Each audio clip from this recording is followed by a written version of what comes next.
ಎಲ್ಲರಿಗೂ ನಮಸ್ಕಾರ. ನಾನು ನಿಮ್ಮ ಚೆನ್ನ. ಈ ಒಂದು ವಿಡಿಯೋದಲ್ಲಿ ಪರಿಷ್ಕೃತಿ 2024-25ನೇ ಸಾಲಿನ 3ನೇ ತರಗತಿ ಸವಿಗನ್ನಡ ಭಾಗ 1 ಪುಸ್ತಕದ ಸಂಪೂರ್ಣ ಮಾದರಿ ಉತ್ತರಗಳು ನೋಡ್ತಾ ಇದೀವಿ. ಹಾಗೆ ಒಂದು ಮಾಹಿತಿ ಅಂತ ಇಷ್ಟ ಆಯ್ತಾ? ಇಷ್ಟವಾದ ಒಂದು ಲೈಕ್ ನೀಡಿ. ಒಂದು ಲೈಕ್ ಅನೇಕ ವಿಡಿಯೋದಲ್ಲಿ ಪ್ರೋತ್ಸಾಹ ತುಂಬ ಸಿಗುತ್ತೆ. ಇನ್ನೊಬ್ರು ಶೇರ್ ಮಾಡಿ, ಇನ್ನೊಬ್ರು ಚಾನಲ್ ಸಾಧ್ಯ ಇಂಥ ಅನೇಕ ವಿಡಿಯೋ ಚಾನಲ್ ಸಬ್ಸ್ಕ್ರೈಬ್ ಆಗಿ. ಹಾಗಾದ್ರೆ ಒಂದೊಂದಾಗಿ ಪಾಠಗಳು ನೋಡ್ತಾ ಹೋಗೋಣವಾ? ಇಲ್ಲಿ ನನಗೊಂದು ಪ್ರಶ್ನೆ ಕೇಳಿದರೆ ಏನಂತಂದ್ರಿಗಿನ 3ನೇ ತರಗತಿಯ ಪಾಠ 1 ತುತ್ತೂರಿ ಪದ್ಯದ ಪ್ರಶ್ನೋತ್ತರಗಳನ್ನು ತಿಳಿಸಿ ಸರ್ ಅಂತ ಕೇಳಿದರೆ ಅವರಿಗೋಸ್ಕರ ನಾನು ಈ ಒಂದು ವಿಡಿಯೋ ಮಾಡ್ತಾ ಇದ್ದೀನಿ. ತುತ್ತೂರಿ ಪದ್ಯ ಆಲ್ರೆಡಿ ನಾನು ವಿಡಿಯೋ ಮಾಡಿದ್ದೀನಿ. ಮೇಲೆ ಐಕಾರ್ಡ್ ಒತ್ತುವ ಮೂಲಕ ಆ ಒಂದು ವಿಡಿಯೋ ನೋಡಿ.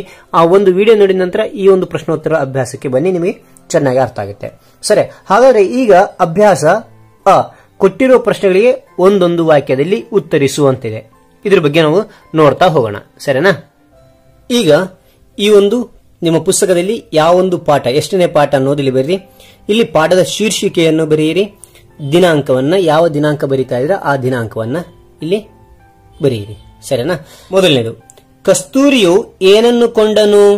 ಏನ್ ಕೊಂಡ ಅಂತಂದ್ರೆ ಕಸ್ತೂರಿಯು ತುತ್ತೂರಿಯನ್ನು ಕೊಂಡನು, ಸರಿನಾ? ಅದಾದ ನಂತರ ಎರಡನೇದು, ಕಸ್ತೂರಿ ಎಲ್ಲಿ ತುತ್ತೂರಿ ಊದಿದನು? ಎಲ್ಲಿ ತುತ್ತೂರಿ ಊದಿದ ಅಂದ್ರೆ ಇದಕ್ಕೆ ಉತ್ತರ ಕಸ್ತೂರಿ ತುತ್ತೂರಿಯನ್ನು ಕೊಳದ ಬಳಿ ಊದಿದನು, ಸರಿನಾ? ಮೂರನೇದು, ಕಸ್ತೂರಿಯು ತುತ್ತೂರಿಯನ್ನು ಯಾವಾಗ ಊದಿದನು? ಯಾವಾಗ ಊದಿದ ತುತ್ತೂರಿ ಅಂತಂದ್ರೆ ಕಸ್ತೂರಿ ತುತ್ತೂರಿಯನ್ನು ಸಂಜೆಯ ವೇಳೆಯಲ್ಲಿ ಊದಿದನು. ಸಂಜೆ ವೇಳೆಯಲ್ಲಿ ತುತ್ತೂರಿ ಊದಿದಂತೆ. ನಾಲ್ಕನೇದು, ಜಂಬದ ಕೋಳಿ ಯಾರು? ಉತ್ತರ ಕಸ್ತೂರಿ ಜಂಬದ ಕೋಳಿ. ಜಂಬದ ಕೋಳಿ ಯಾರು ಈ ಪದ್ಯದಲ್ಲಿ ಅಂದ್ರೆ ಕಸ್ತೂರಿನೇ. ಐದನೇದು, ಜಂಬದ ಕೋಳಿಗೆ ಏಕೆ ಗೋಳಾಯಿತು ಅಂತಂದ್ರೆ ಉತ್ತರ ಬಣ್ಣದ ತುತ್ತೂರಿ ಹಾಳಾದ್ದರಿಂದ ಜಂಬದ ಕೋಳಿಗೆ ಗೋಳಾಯಿತು, ಸರಿನಾ? ತುತ್ತೂರಿ ಏನಾಯ್ತು? ತುತ್ತೂರಿ ನೀರಿಗೆ ಜಾರಿ ಬಿತ್ತು. ಸರಿ, ಹಾಗಾದ್ರೆ ಮುಂದಿನ ಅಭ್ಯಾಸದ ಬಗ್ಗೆ ತಿಳ್ಕೋಣ. ಈ ವಾಕ್ಯಗಳಲ್ಲಿ ಬಿಟ್ಟಿರುವ ಸ್ಥಳವನ್ನು ಸೂಕ್ತ ಪದದಿಂದ ತುಂಬುವಂತಿದೆ. ಈ ಒಂದು ವಾಕ್ಯ ಕೊಟ್ಟಿದ್ದಾನೆ, ಇಲ್ಲಿ ಡ್ಯಾಶ್ ಕೊಟ್ಟಿದ್ದಾನೆ, ಹೌದಾ? ಇಲ್ಲಿ ಸರಿಯಾದ ಪದವನ್ನು ನಾವು ಏನ್ ಮಾಡಬೇಕಾಗುತ್ತೆ? ಬರಿಬೇಕಾಗುತ್ತೆ. ಓಕೆ, ಈ ಒಂದು ಪದ್ಯವನ್ನು ಕಲಿತಾಗ ನಮಗೆ ಯಾವ ಒಂದು ಪದ ಬರಬೇಕು ಅನ್ನೋದು ಗೊತ್ತಾಗುತ್ತೆ, ಸರಿನಾ ಮಕ್ಕಳೇ? ನೋಡೋಣ. ಈಗ ಮೊದಲನೇದು, ಬಣ್ಣದ ತಗಡಿನ ಏನದು? ತುತ್ತೂರಿ. ತುತ್ತೂರಿ, ಓಕೆನಾ? ಎರಡನೇದು, ಕಸ್ತೂರಿ ನಡೆದನು. ಕಸ್ತೂರಿ ಎಲ್ಲಿ ನಡೆದ ಅಂದ್ರೆ ಬೀದಿಯಲ್ಲಿ. ಬೀದಿಯಲ್ಲಿ, ಓಕೆ. ಮೂರನೇದು, ಜಾರಿತು ನೀರಿಗೆ. ಏನ್ ಜಾರಿತು ನೀರಿಗೆ ಅಂದ್ರೆ ತುತ್ತೂರಿ. ನಾಲ್ಕನೇದು, ಬಣ್ಣದ ತುತ್ತೂರಿ ಏನಾಯ್ತು ಅಂತಂದ್ರೆ ಹಾಳಾಯ್ತು.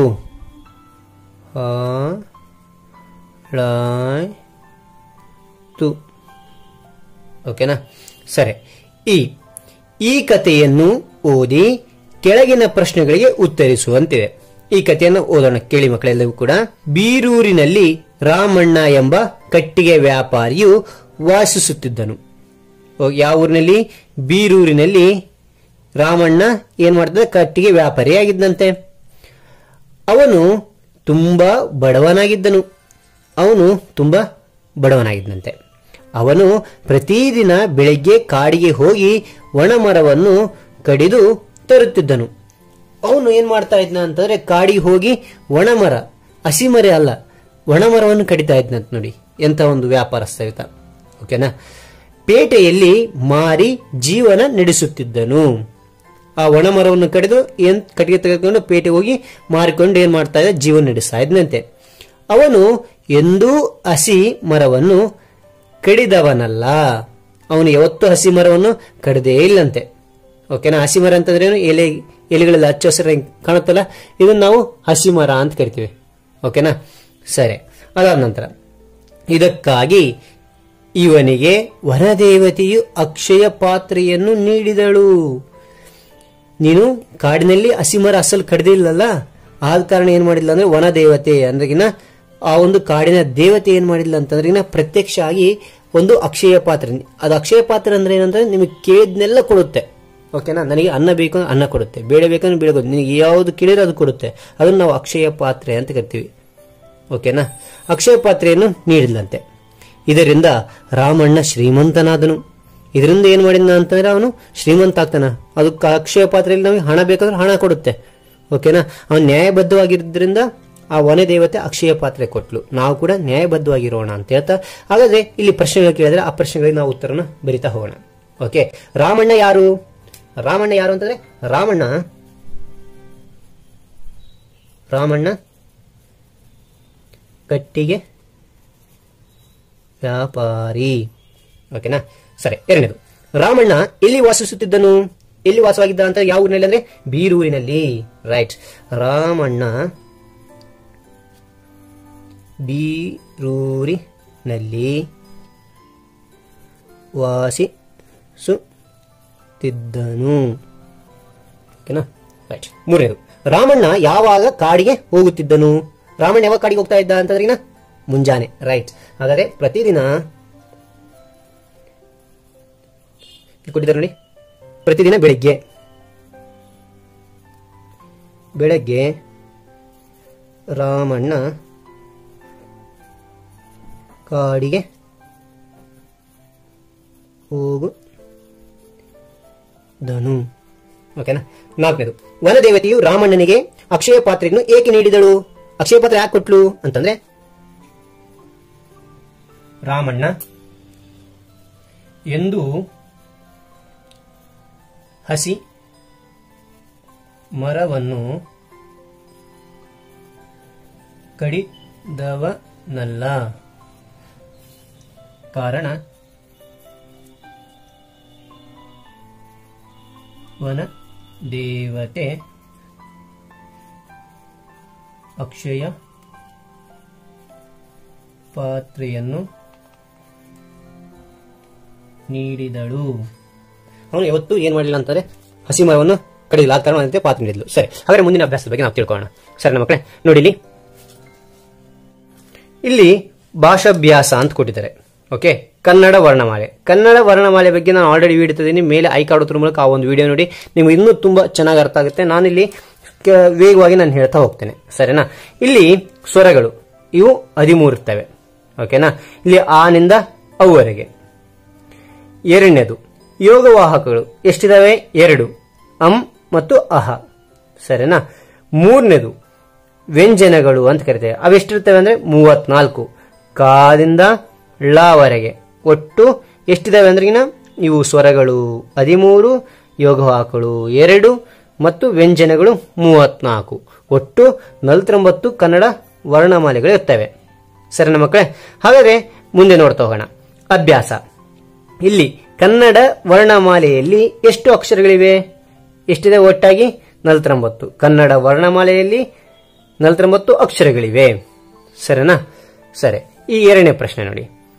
ಕನ್ನಡ ವರ್ಣಮಾಲೆಯ ಅಕ್ಷರಗಳನ್ನು ಎಷ್ಟು ಗುಂಪುಗಳಾಗಿ ವಿಂಗಡಿಸಿದ್ದಾರೆ ಅಂತಂದ್ರೆ, ಕನ್ನಡ ವರ್ಣಮಾಲೆಯ ಅಕ್ಷರಗಳನ್ನು 3 ಗುಂಪುಗಳಾಗಿ ವಿಂಗಡಿಸಿದ್ದಾರೆ. ನೋಡಿ, ಸ್ವರಗಳಂತೇಳಿ 1, ಯೋಗವಾಹಕಗಳಂತೇಳಿ 2, ಮೂರನೇದು ವ್ಯಂಜನಗಳು ಅಂತೇಳಿ. ಸರಿನಾ. ಹಾಗಾದ್ರೆ ಮುಂದಿನ ಒಂದು ಅಭ್ಯಾಸದ ಬಗ್ಗೆ ನಾವು ತಿಳಿಯೋಣ. ಇಲ್ಲಿ ಮೂರನೇದು, ವ್ಯಂಜನಗಳನ್ನು ಬರೆ ಅಂತಿದೆ. ಇಲ್ಲಿ ನಾನು ಆಲ್ರೆಡಿ ಬರೆದಿದ್ದೀನಿ. ಓಕೆನಾ, ಲೇಟ್ ಆಗ್ತಾ ಹೋಗುತ್ತೆ ವಿಡಿಯೋ ಅಂತೇಳಿ ನಾನು ಇಲ್ಲಿ ಕಾನಿಂದ ಳವರೆಗೆ ನಾನು ವ್ಯಂಜನಗಳು ಬರೆದಿದ್ದೀನಿ. ನೀವು ಕೂಡ ಬರ್ಕರಿ ಮಕ್ಕಳೇ. ಸರಿನಾ. ಸರಿ, ಅದಾದ ನಂತರ ಈ ಕೆಳಗಿನ ಗುಂಪಿನಲ್ಲಿರುವ ಅಕ್ಷರದಲ್ಲಿ ಸ್ವರವನ್ನು ಆರಿಸಿ ಬರೆ ಅಂತಿದೆ. ಇಲ್ಲಿ ಸ್ವರಗಳು ಮಿಕ್ಸ್ ಆಗಿದ್ದಾವೆ. ಸ್ವರಗಳು ಅಂತಂದ್ರೆ ಏನು? ಇವು ಸ್ವರಗಳು. ಈ ಒಂದು ಸ್ವರಗಳು ಇದರಲ್ಲಿ ಏನಾಗಿದೆ ಅಂದ್ರೆ ಮಿಕ್ಸ್ ಆಗಿದ್ದಾವೆ. ನಾವೇನ್ ಮಾಡಬೇಕು? ಮಿಶ್ರ ಆಗಿದ್ದಾವೆ. ನಾವು ಅದನ್ನ ಸಪರೇಟ್ ಆಗಿ ಬರಿಬೇಕಾಗುತ್ತೆ. ಓಕೆನಾ. ಈ ಲೈನ್ ನಲ್ಲಿ ಯಾವ ಸ್ವರ ಇದೆ? ನಾನು ಅಲ್ಲಿ ಅಡಿಗೆರೆ ಹಾಕಿದ್ದು ನೋಡಿ, ಎ ಅಂತಕ್ಕಂಥದ್ದು, ಅ ಅಂತಕ್ಕಂಥದ್ದು. ಅದಂತರ ರು ಅಂತಕ್ಕಂಥದ್ದು ಸ್ವರ. ಇಲ್ಲಿ ಇ ಅಂತಕ್ಕಂಥದ್ದು ಸ್ವರ. ನೀವು ವಿಡಿಯೋ ನೋಡಿ, ನಾನು ಇಲ್ಲ ಲಿಂಕ್ ಡಿಸ್ಕ್ರಿಪ್ಷನ್ ಇರ್ತೀನಿ, ಅಲ್ಲಿ ನೋಡಿ, ನೀವು ಅಲ್ಲಿ ಕ್ಲಿಕ್ ಮಾಡಿ ನೋಡ್ಬೇಕು, ನಿಮಗೆಲ್ಲ ಕ್ಲಾರಿಟಿ ಬರುತ್ತೆ ಮಕ್ಕಳೇ. ಸರಿನಾ. ಸರಿ, ಅದಾದ ನಂತರ ಈ ಓಕೆ ಉ, ಮತ್ತೆ ಮೂರನೇ ಲೈನ್ನಲ್ಲಿ ಓ, ಯ ಇದು ಸ್ವರ ಅಲ್ಲ, ಇದು ಓ ಸ್ವರ. ಮತ್ತೆ ಓಕೆನಾ. ಐ ಅಂತಕ್ಕಂಥದ್ದು ಕೂಡ ಸ್ವರನೇ. ಅಂತಕ್ಕಂಥದ್ದು ಸ್ವರನೇ. ವ ಅಂತಕ್ಕಂಥದ್ದಲ್ಲ, ಶ ಅಂತಕ್ಕಂಥದ್ದಲ್ಲ, ಟ ಅಂತಕ್ಕಂಥದ್ದಲ್ಲ, ಉ ಅಂತಕ್ಕಂಥದ್ದು ಸ್ವರ, ಎ ಅಂತಕ್ಕಂಥದ್ದು ಕೂಡ ಸ್ವರ, ಲ ಅಂತಕ್ಕಂಥದ್ದು ಅಲ್ಲ, ಸ ಅಲ್ಲ, ಅವು. ನೀವು ಆ ಒಂದು ವಿಡಿಯೋ ನೋಡಿ ಕಲಿತಾಗ ನಿಮಗೇನು ಗೊತ್ತಾಗುತ್ತೆ, ಯಾವ ಸ್ವರಗಳು ಯಾವ ವ್ಯಂಜನಗಳು ಅಂತ ತಿಳಿಯುತ್ತೆ. ಸರಿನಾ? ಸರಿ, ಹಾಗಾದ್ರೆ ಇಲ್ಲಿ ಭಾಷಾ ಚಟುವಟಿಕೆ ಅಂತ ಇದೆ, ಭಾಷಾ ಚಟುವಟಿಕೆ ಅಂತ ಇದೆ. ಇಲ್ಲಿ ಆ ಪಟ್ಟಿಯಲ್ಲಿನ ಶಬ್ದಗಳಲ್ಲಿನ ಬಿಡಿಸಿದ ರೂಪವನ್ನು ಬಾ ಪಟ್ಟಿಯಲ್ಲಿನ ಶಬ್ದಗಳಿಗೆ ಸರಿ ಹೊಂದಿಸಿ ಬರೆ ಅಂತಿದೆ. ಓಕೆನಾ? ಇಲ್ಲಿ ಆ ಪಟ್ಟಿಯಲ್ಲಿ ಬಿಡಿಸಿ ಬಿಡಿಸಿ ಬರೆದಿದ್ದಾರೆ, ಇಲ್ಲಿ ಸರಿಯಾದ ಉತ್ತರ ಇದೆ. ಅದನ್ನು ನಾವೇನ್ ಮಾಡಬೇಕು, ಇಲ್ಲಿ ಕರೆಕ್ಟ್ ಆಗಿ ಬರಿಬೇಕಾಗುತ್ತೆ, ಉಲ್ಟಾ ಪಲ್ಟಾ ಕೊಟ್ಟಿರ್ತಾರೆ. ಓಕೆನಾ? ಮೊದಲನೇದು ಪಾಲು ಪ್ಲಸ್ ಆಯ್ತು ಅಂತಿದೆ, ಇದು ಎರಡು ಕೂಡಿಸಿದ್ರೆ ಆಯ್ತು ಪಾಲಾಯ್ತು ಅಂತಿದೆ, ಆದ್ರೆ ಇಲ್ಲಿ ಗೋಳಾಯ್ತು ಕೊಟ್ಟಿದ್ದಾರೆ. ಇದರಲ್ಲಿ ಯಾವುದು ಇದು ಕರೆಕ್ಟ್, ಇದು ಹೌದಾ? ಇದು ತಪ್ಪು. ನಾವೇನ್ ಮಾಡಬೇಕು, ಇದು ಪಾಲಾಯ್ತು ಇಲ್ಲಿ ಬರೀಬೇಕಾಗುತ್ತೆ, ಪಾ ಲಾ ತು. ಸರಿನಾ? ಇಲ್ಲಿ ಎರಡನೇದು ಬೋಳು ಪ್ಲಸ್ ಆಯ್ತು, ಬೋಳಾಯ್ತು ಆಗುತ್ತೆ, ಎರಡು ಕೂಡಿಸಿದೆ. ಇಲ್ಲಿ ಹಾಳಾಯ್ತು, ಪಾಲಾಯ್ತು, ಬೋಳಾಯ್ತು, ಇದು ಕರೆಕ್ಟ್ ಉತ್ತರ, ಇದು ತಪ್ಪು ಉತ್ತರ. ಇಲ್ಲಿ ಏನ್ ಬರೀಬೇಕಾಗುತ್ತೆ, ಬೋಳಾಯ್ತು. ಓಕೆ, ಹಾಳು ಪ್ಲಸ್ ಆಯ್ತು, ಹಾಳಾಯ್ತು ಅಂತ ಆಗುತ್ತೆ, ಇದು ಪಾಲಾಯ್ತು ಅಂತ ಇದು ತಪ್ಪು ಉತ್ತರ. ಇಲ್ಲಿ ನೋಡಿ, ಇದು ಕರೆಕ್ಟ್ ಉತ್ತರ, ಇದನ್ನ ಇಲ್ಲಿ ಬರೀಬೇಕಾಗುತ್ತೆ, ಹಾಳಾಯ್ತು. ಸರಿನಾ? ನಾಲ್ಕನೇದು ಗೋಳು ಪ್ಲಸ್ ಆಯ್ತು, ಎರಡು ಕೂಡಿಸಿದಾಗ ಏನಾಯ್ತು, ಗೋಳಾಯ್ತು ಆಗುತ್ತೆ, ಇಲ್ಲಿ ತಪ್ಪು ಕೊಟ್ಟಿದ್ದಾನೆ, ಗೋಳಾಯ್ತು ಅನ್ನೋದು ತಪ್ಪು, ಇದು ಗೋಳಾಯ್ತು, ಇದು ಇಲ್ಲಿ ಬರಬೇಕಾಗುತ್ತೆ, ಗೋಳಾಯ್ತು. ಓಕೆನಾ? ಸರಿ, ಹಾಗಾದ್ರೆ ಮುಂದಿನ ಒಂದು ಅಭ್ಯಾಸದ ಬಗ್ಗೆ ತಿಳಿಯೋಣ ಮಕ್ಕಳೇ. ಈ ಪದ್ಯದಲ್ಲಿ ಬರುವ ಪ್ರಾಸ ಪದಗಳನ್ನು ಹುಡುಕಿ ಬರೆ ಅಂತಿದೆ. ಈ ಪದ್ಯ ನಿಮಗೆ ಪಕ್ಕ ಇಮೇಜ್ ನಲ್ಲಿ ತೋರಿಸ್ತೇನೆ ನೋಡಿ, ಅಲ್ಲಿ ಕರೆಕ್ಟ್ ಪೆನ್ಸಿಲ್ ಅಲ್ಲಿ ಹಾಕಿದನಲ್ಲ, ಅವೆಲ್ಲವೂ ಕೂಡ ಪ್ರಾಸ ಪದಗಳು. ಓಕೆನಾ? ಇಲ್ಲಿ ಕೆಲವೊಂದು ಮಾತ್ರ 4 ಪದಗಳು ಮಾತ್ರ ಇಲ್ಲಿ ಬರೆದಿದ್ದೇನೆ. ಓಕೆ, ಒಂದನ್ನು ಇಲ್ಲಿ ತೋರಿಸಿದ್ದಾರೆ ನೋಡಿ, ಹಾಳಾಯ್ತು, ಗೋಳಾಯ್ತು ಅಂತ ಬರೆದಿದ್ದಾರೆ. ಓಕೆನಾ? ಇಲ್ಲಿ ನಾನೇನ್ ಬರೆದೇನೆ, ತುತ್ತೂರಿ, ಕಸ್ತೂರಿ. ಹೇಳಲಿಕ್ಕೆ ಪದ ಶಬ್ದ ಒಂದೇ ತೆರನಾಗಿರ್ತದೆ, ಅದಕ್ಕೆ ನಾವೇನಂತೀವಿ, ಪ್ರಾಸ ಪದಗಳು ಅಂತ ಕರಿತೇವೆ. ಓಕೆನಾ? ಇದೆಯೆಂದ, ಇಲ್ಲೆಂದ. ಮೂರನೇದು ಬೀದಿಯಲ್ಲಿ, ರೀತಿಯಲ್ಲಿ. ನಾಲ್ಕನೇದು ನೋಡಿದನು, ಮಾಡಿದನು. ಓಕೆನಾ? ಇದೇ ರೀತಿ ಪ್ರಾಸಪದಗಳು ಇನ್ನೂ ಇದ್ದಾವೆ, ಆ ಒಂದು ವಿಡಿಯೋದಲ್ಲಿ ನೋಡಿ, ಅದು ನೋಡಿದರೆ ನಿಮಗೆ ಗೊತ್ತಾಗುತ್ತೆ. ಓಕೆ, ಈ ನೀಡಿರುವ ಪ್ರಾಸಪದಗಳಿಂದ ಸರಿಯಾದುದನ್ನು ಆರಿಸಿ ಬಿಟ್ಟ ಸ್ಥಳವನ್ನು ತುಂಬಿಸಿ ಬರೆಯಿರಿ. ಇಲ್ಲಿ ಕೊಟ್ಟಿದ್ದಾರೆ ನೀರು, ಹೆಕ್ಕಿ, ಬಾಯಿ, ಕಣ್ಣು ಅಂತಿದೆ. ಇಲ್ಲಿ ಕೊಟ್ಟಿದ್ದಾರೆ ನೋಡಿ, ನೋಡಲು ಬೇಕು ಡ್ಯಾಶ್, ತಿನ್ನಲು ಬೇಕು ಹಣ್ಣು. ಇದು ಹಣ್ಣು ಅಂತಾನೆ ಇರ್ತದೆ ಇಲ್ಲಿ ನೋಡಿ, ಕಣ್ಣು, ಇದು ಅದೇ ಪ್ರಾಸಪದ ಇರಬೇಕು, ಕಣ್ಣು, ಕಣ್ಣು, ಹಣ್ಣು. ನೋಡಿ, ಪ್ರಾಸ ಕರೆಕ್ಟ್ ಆಗುತ್ತೆ. ಓಕೆನಾ? ನೋಡೋಣ, ಇಲ್ಲಿ ಮೊದಲನೇ ಕೊಟ್ಟಿದ್ದಾರೆ, ಅನ್ನಕ್ಕೆ ಬೇಕು ಸಾರು. ಸಾರು ಅಂತಕ್ಕಂಥ ಪ್ರಾಸಪದ ಇಲ್ಲಿ ಯಾವುದಿದೆ, ಸಾರು, ನೀರು. ಕುಡಿಯಲು ಬೇಕು, ನಮಗೇನ್ ಬೇಕು ಕುಡಿಯಲು ಅಂದ್ರೆ ನೀರು. ಓಕೆನಾ? ಸರಿ, ಆರುತ ಬಂತು ಹಕ್ಕಿ, ಹಕ್ಕಿ. ತಿಂದಿತು ಕಾಳನು ಹೆಕ್ಕಿ, ಹೆಕ್ಕಿ. ಓಕೆನಾ? ಬೌ ಬೌ ಬೊಗಳಿತು ನಾಯಿ, ಬೌ ಬೌ ಬೊಗಳಿತು ನಾಯಿ. ಇದಕ್ಕೆ ಪ್ರಾಸಪದ ಯಾವುದಿದೆ ಅಂದ್ರೆಗಿನ ನೋಡಿ, ತೆರೆಯಿತು ತನ್ನೆಯ ಬಾಯಿ, ನಾಯಿ, ಬಾಯಿ. ಇದು ಪ್ರಾಸಪದಗಳು. ಓಕೆನಾ? ಇಲ್ಲಿ ಚಟುವಟಿಕೆ, ತೆಂಗಿನ ಗರಿ ಅಥವಾ ಎಲೆಯನ್ನು ಬಳಸಿ ತುತ್ತೂರಿಯನ್ನು ಸಿದ್ಧಪಡಿಸಿ ಊದಲು ಬಳಸುವಂತಿದೆ.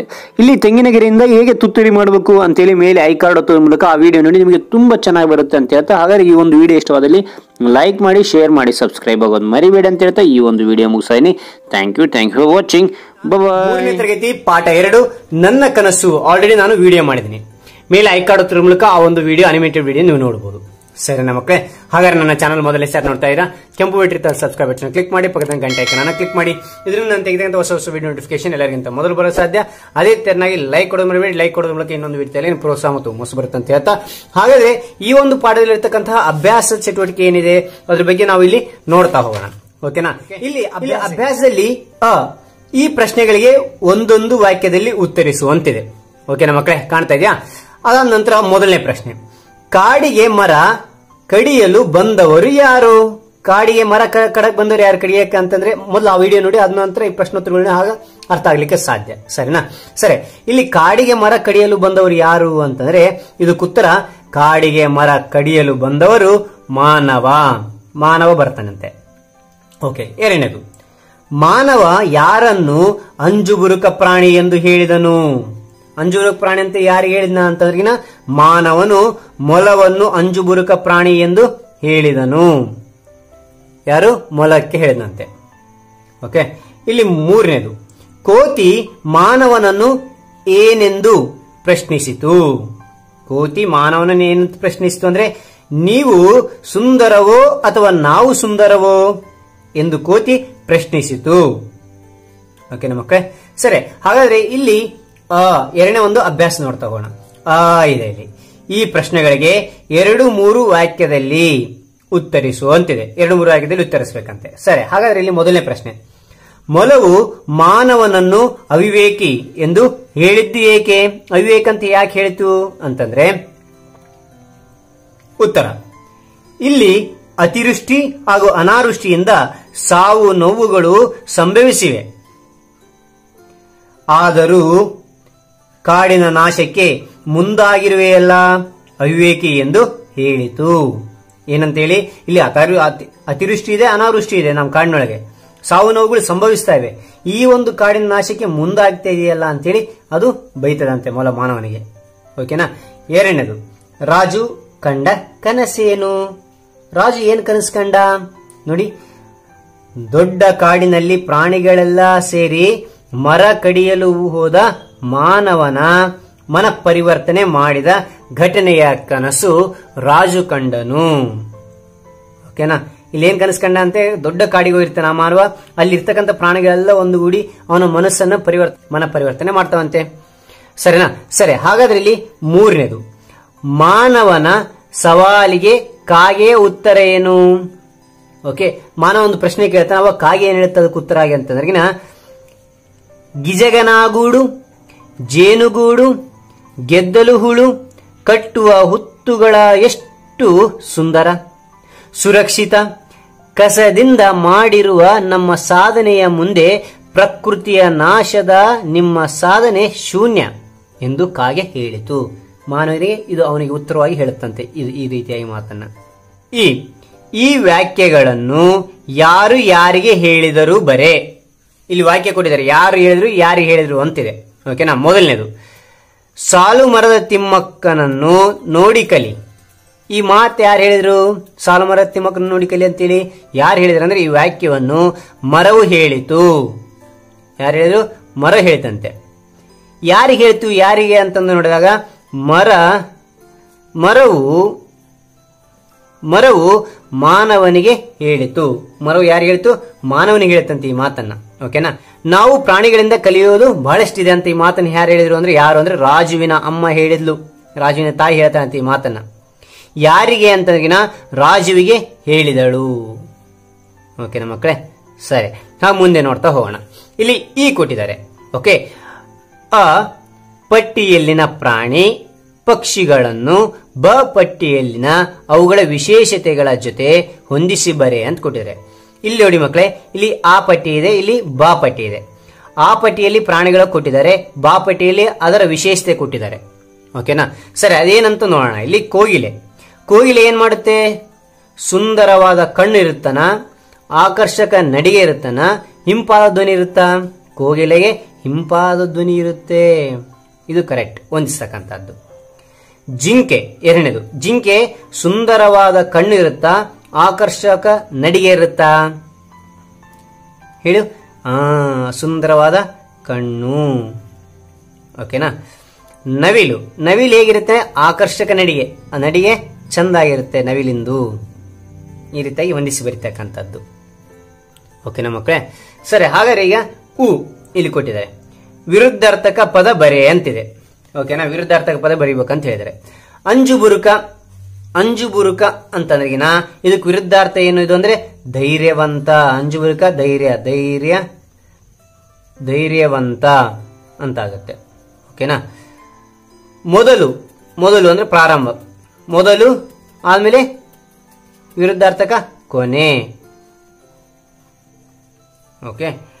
ಉಳಿವು, ಉಳಿವು ಅಂದ್ರಿಗಿನ ಅಳಿವು, ಅಳಿವು. ಓಕೆ.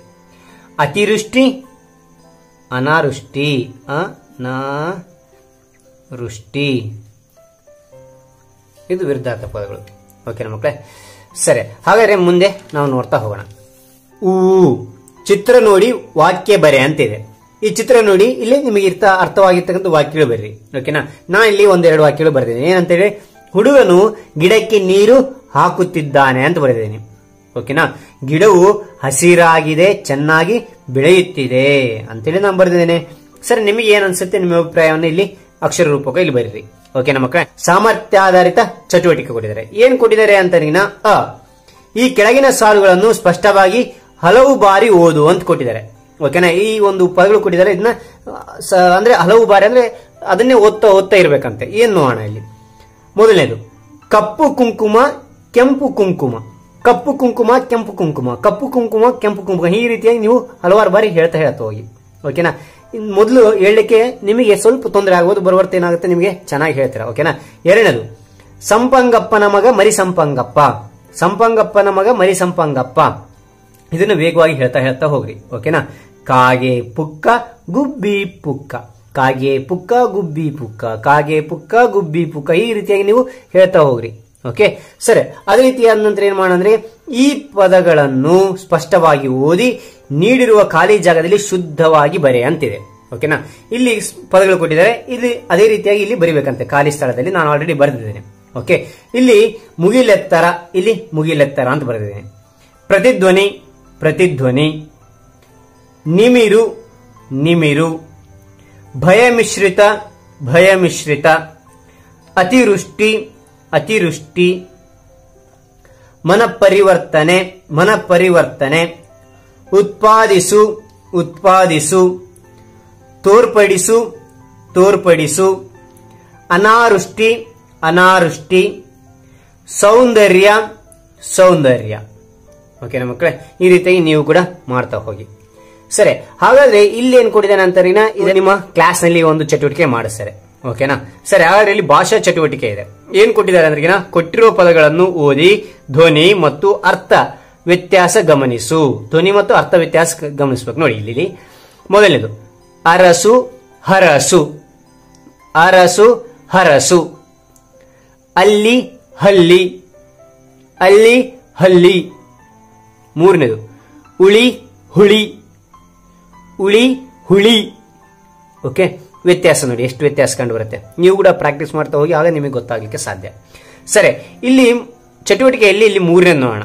ಓಕೆ, ಇಲ್ಲಿ ಏನ್ ಕೊಟ್ಟಿದ್ದಾರೆ ಅಂತ, ನಿನಗೆ ತಿಳಿದಿರುವ ಪ್ರಾಣಿ ಪಕ್ಷಿಗಳ ಚಿತ್ರಗಳನ್ನು ಈ ಕೆಳಗೆ ಕೊಟ್ಟಿರುವ ಜಾಗದಲ್ಲಿ ಅಂಟಿಸು ಅಂತ ಹೇಳಿದರೆ, ಇಲ್ಲಿ ಪ್ರಾಣಿಯ ಚಿತ್ರ ಅಂಟಿಸಬೇಕು, ಇಲ್ಲಿ ಪಕ್ಷಿ ಚಿತ್ರ ಅಂಟಿಸಬೇಕು. ಸರಿನಾ. ಸರಿ, ಹಾಗಾದ್ರೆ ಈ ಒಂದು ಚಟುವಟಿಕೆಯಲ್ಲಿ, ಈ ಒಂದು ಪಾಠದಲ್ಲಿ ಏನಾದರೂ ಅನುಮಾನ ಇದ್ದಲ್ಲಿ ಕಾಮೆಂಟ್ ಮಾಡಿ, ಖಂಡಿತ ನಿಮಗೆ ಉತ್ತರ ತಿಳಿಸಿಕೊಡ್ತೀನಿ ಅಂತ ಹೇಳ್ತಾ, ಈ ವಿಡಿಯೋ ಇಷ್ಟವಾದಲ್ಲಿ ಲೈಕ್ ಮಾಡಿ, ಶೇರ್ ಮಾಡಿ, ಸಬ್ಸ್ಕ್ರೈಬ್ ಆಗೋದು ಮರಿಬೇಡಿ ಅಂತ ಹೇಳಿದ್ರೆ ಈ ವಿಡಿಯೋ ಮುಗಿಸ್ತೀನಿ. Thank you for watching. Bye bye ಮಕ್ಕಳೇ. 3ನೇ ತರಗತಿ ಕನ್ನಡ ಪಾಠ 3 ಸ್ವಾತಂತ್ರ್ಯ ದಿನಾಚರಣೆ. ಈ ಒಂದು ಪಾಠದಲ್ಲಿ ಶಿಕ್ಷಕರು ಮಕ್ಕಳಿಗೆ ಏನೆಲ್ಲ ವಿಷಯಗಳನ್ನ, ಏನೆಲ್ಲ ಒಂದು ಸ್ವತಂತ್ರ ದಿನಾಚರಣೆಯಲ್ಲಿ ಕೆಲಸಗಳನ್ನ ಹಂಚಿದ್ರು, ಯಾವ್ಯಾವ ಮಕ್ಕಳು ಕೆಲಸಗಳನ್ನು ಸ್ವೀಕರಿಸಿದ್ರು ಅಂತಕ್ಕಂಥದ್ದು ಈ ಒಂದು ಪಠ್ಯದಲ್ಲಿರ್ತಕ್ಕಂತಹ ಸ್ವಾರಸ್ಯಕರ ಇರತಕ್ಕಂತಹ ಈ ಒಂದು ವಿಷಯವಾಗಿದೆ, ಈ ಒಂದು ಪಾಠವಾಗಿದೆ. ಓಕೆನಾ. ಸರಿ, ಹಾಗಾದ್ರೆ ಈಗ ನಾವೇನ್ ಮಾಡ್ತಾ ಇದ್ವಿ, ಅಭ್ಯಾಸ ಚಟುವಟಿಕೆ ಈ ಒಂದು ವಿಡಿಯೋದಲ್ಲಿ ತಿಳಿತಾ ಇದ್ವಿ. ಸರಿ, ಹಾಗಾದ್ರೆ ನನ್ನ ಚಾನಲ್ ಮೊದಲನೇ ಸಾರಿ ನೋಡ್ತಾ ಇದ್ದೀರಾ, ಕೆಂಪು ಬಟನ್ ಸಬ್ಸ್ಕ್ರೈಬ್ ಬಟನ್ ಕ್ಲಿಕ್ ಮಾಡಿ, ಪಕ್ಕದ ಗಂಟೆ ಐಕನ್ ಕ್ಲಿಕ್ ಮಾಡಿ. ಇದರಿಂದ ನಾನು ತೆಗೆದ ಹೊಸ ವಿಡಿಯೋ ನೋಟಿಫಿಕೇಶನ್ ಎಲ್ಲರಿಗಿಂತ ಮೊದಲು ಬರೋ ಸಾಧ್ಯ. ಅದೇ ಚೆನ್ನಾಗಿ ಲೈಕ್ ಕೊಡೋದು ಮಾಡಿ, ಲೈಕ್ ಕೊಡೋದ್ರ ಮೂಲಕ ಇನ್ನೊಂದು ವಿಡಿಯೋ ನನಗೆ ಪ್ರೋತ್ಸಾಹ ಮತ್ತು ಹುಮ್ಮಸ್ಸು ಬರುತ್ತೆ ಅಂತ ಹೇಳ್ತಾ ಹೋಗೋಣ ಬನ್ನಿ. ಓಕೆ, ಇಲ್ಲಿ ಅಭ್ಯಾಸ ಕೊಟ್ಟಿದ್ದಾರೆ. ಅಭ್ಯಾಸದಲ್ಲಿ ಮೊದಲನೇದು ಆ ಇದೆ, ಒಂದು ಪದ ವಾಕ್ಯದಲ್ಲಿ ಉತ್ತರಿಸುವಂತಿದೆ. ಓಕೆನಾ. ಮೊದಲನೇ ಪ್ರಶ್ನೆ, ಮುಖ್ಯ ಗುರುಗಳು ಯಾರ ಸಭೆ ಕರೆದರು ಅಂತಿದೆ. ಯಾರ ಸಭೆ ಕರೆದರು ಅಂತಂದ್ರೆ, ಮುಖ್ಯ ಗುರುಗಳು ಶಾಲಾ ವಿದ್ಯಾರ್ಥಿ ಮಂತ್ರಿ ಮಂಡಲದ ಸಭೆ ಕರೆದರು. ಓಕೆನಾ. ಸ್ವಾತಂತ್ರ್ಯ ದಿನವನ್ನು ಎಂದು ಆಚರಿಸುತ್ತೇವೆ? ಉತ್ತರ, ಆಗಸ್ಟ್ 15ರಂದು ಸ್ವಾತಂತ್ರ್ಯ ದಿನವನ್ನಾಗಿ ಆಚರಿಸುತ್ತೇವೆ. ಓಕೆ, ಇಲ್ಲಿ ಮೂರನೇದು, ಯಾರು ಕ್ಷಮೆ ಕೋರಿದರು ಅಂತಿದೆ. ಯಾರು ಕ್ಷಮೆ ಕೋರಿದರು ಅಂದ್ರಿಗಿನ, ಶಾಹೀನ್ ಐಶ್ವರ್ಯ ಕ್ಷಮೆ ಕೋರಿದರು. ಓಕೆನಾ. ಇದೆ 2-3 ವಾಕ್ಯಗಳಲ್ಲಿ ಉತ್ತರಿಸುವಂತಿದೆ. ಮೊದಲನೇದು, ಮಂತ್ರಿಮಂಡಲದ ಸಭೆಯಲ್ಲಿ ಯಾವುದರ ಬಗ್ಗೆ ಚರ್ಚಿಸಿದರು? ಯಾವುದರ ಬಗ್ಗೆ ಚರ್ಚಿಸಿದರು ಅಂತ ನೋಡಿದರೆ, ಮಂತ್ರಿಮಂಡಲದ ಸಭೆಯಲ್ಲಿ ಆಗಸ್ಟ್ ತಿಂಗಳಲ್ಲಿ ಬರುವ ಸ್ವಾತಂತ್ರ್ಯದ ದಿನಾಚರಣೆಯನ್ನು ಆಚರಿಸುವ ಕುರಿತು ಚರ್ಚಿಸಿದರು. ಓಕೆನಾ. ಎರಡನೇದು, ಸ್ವಾತಂತ್ರ್ಯ ದಿನಾಚರಣೆ ಎಂದರೇನು? ಸ್ವಾತಂತ್ರ್ಯ ದಿನಾಚರಣೆ ಎಂದರೇನು ಅಂತಂದ್ರೆ, ದೇಶದ ಸ್ವಾತಂತ್ರ್ಯದ ಸವಿ ನೆನಪಿಗೆ ಪ್ರತಿ ವರ್ಷ ದೇಶದಾದ್ಯಂತ ಆಚರಿಸುವ ಹಬ್ಬವೇ ಸ್ವಾತಂತ್ರ್ಯ ದಿನಾಚರಣೆ. ಓಕೆ. ಅದಾನಂತರ ಮೂರನೇದು, ಐಶ್ವರ್ಯ ನೀಡಿದ ಸಲಹೆ ಏನು? ಐಶ್ವರ್ಯ ಏನ್ ಸಲಹೆ ನೀಡಿದ್ಲು ಅಂತಂದ್ರೆ ಉತ್ತರ, ಧ್ವಜಸ್ತಂಭದ ಸುತ್ತ ರಂಗವಲ್ಲಿ ಹಾಕಿದರೆ ಚೆನ್ನಾಗಿರುತ್ತದೆ ಎಂದು ಐಶ್ವರ್ಯ ಸಲಹೆ ನೀಡಿದಳು. ಓಕೆ.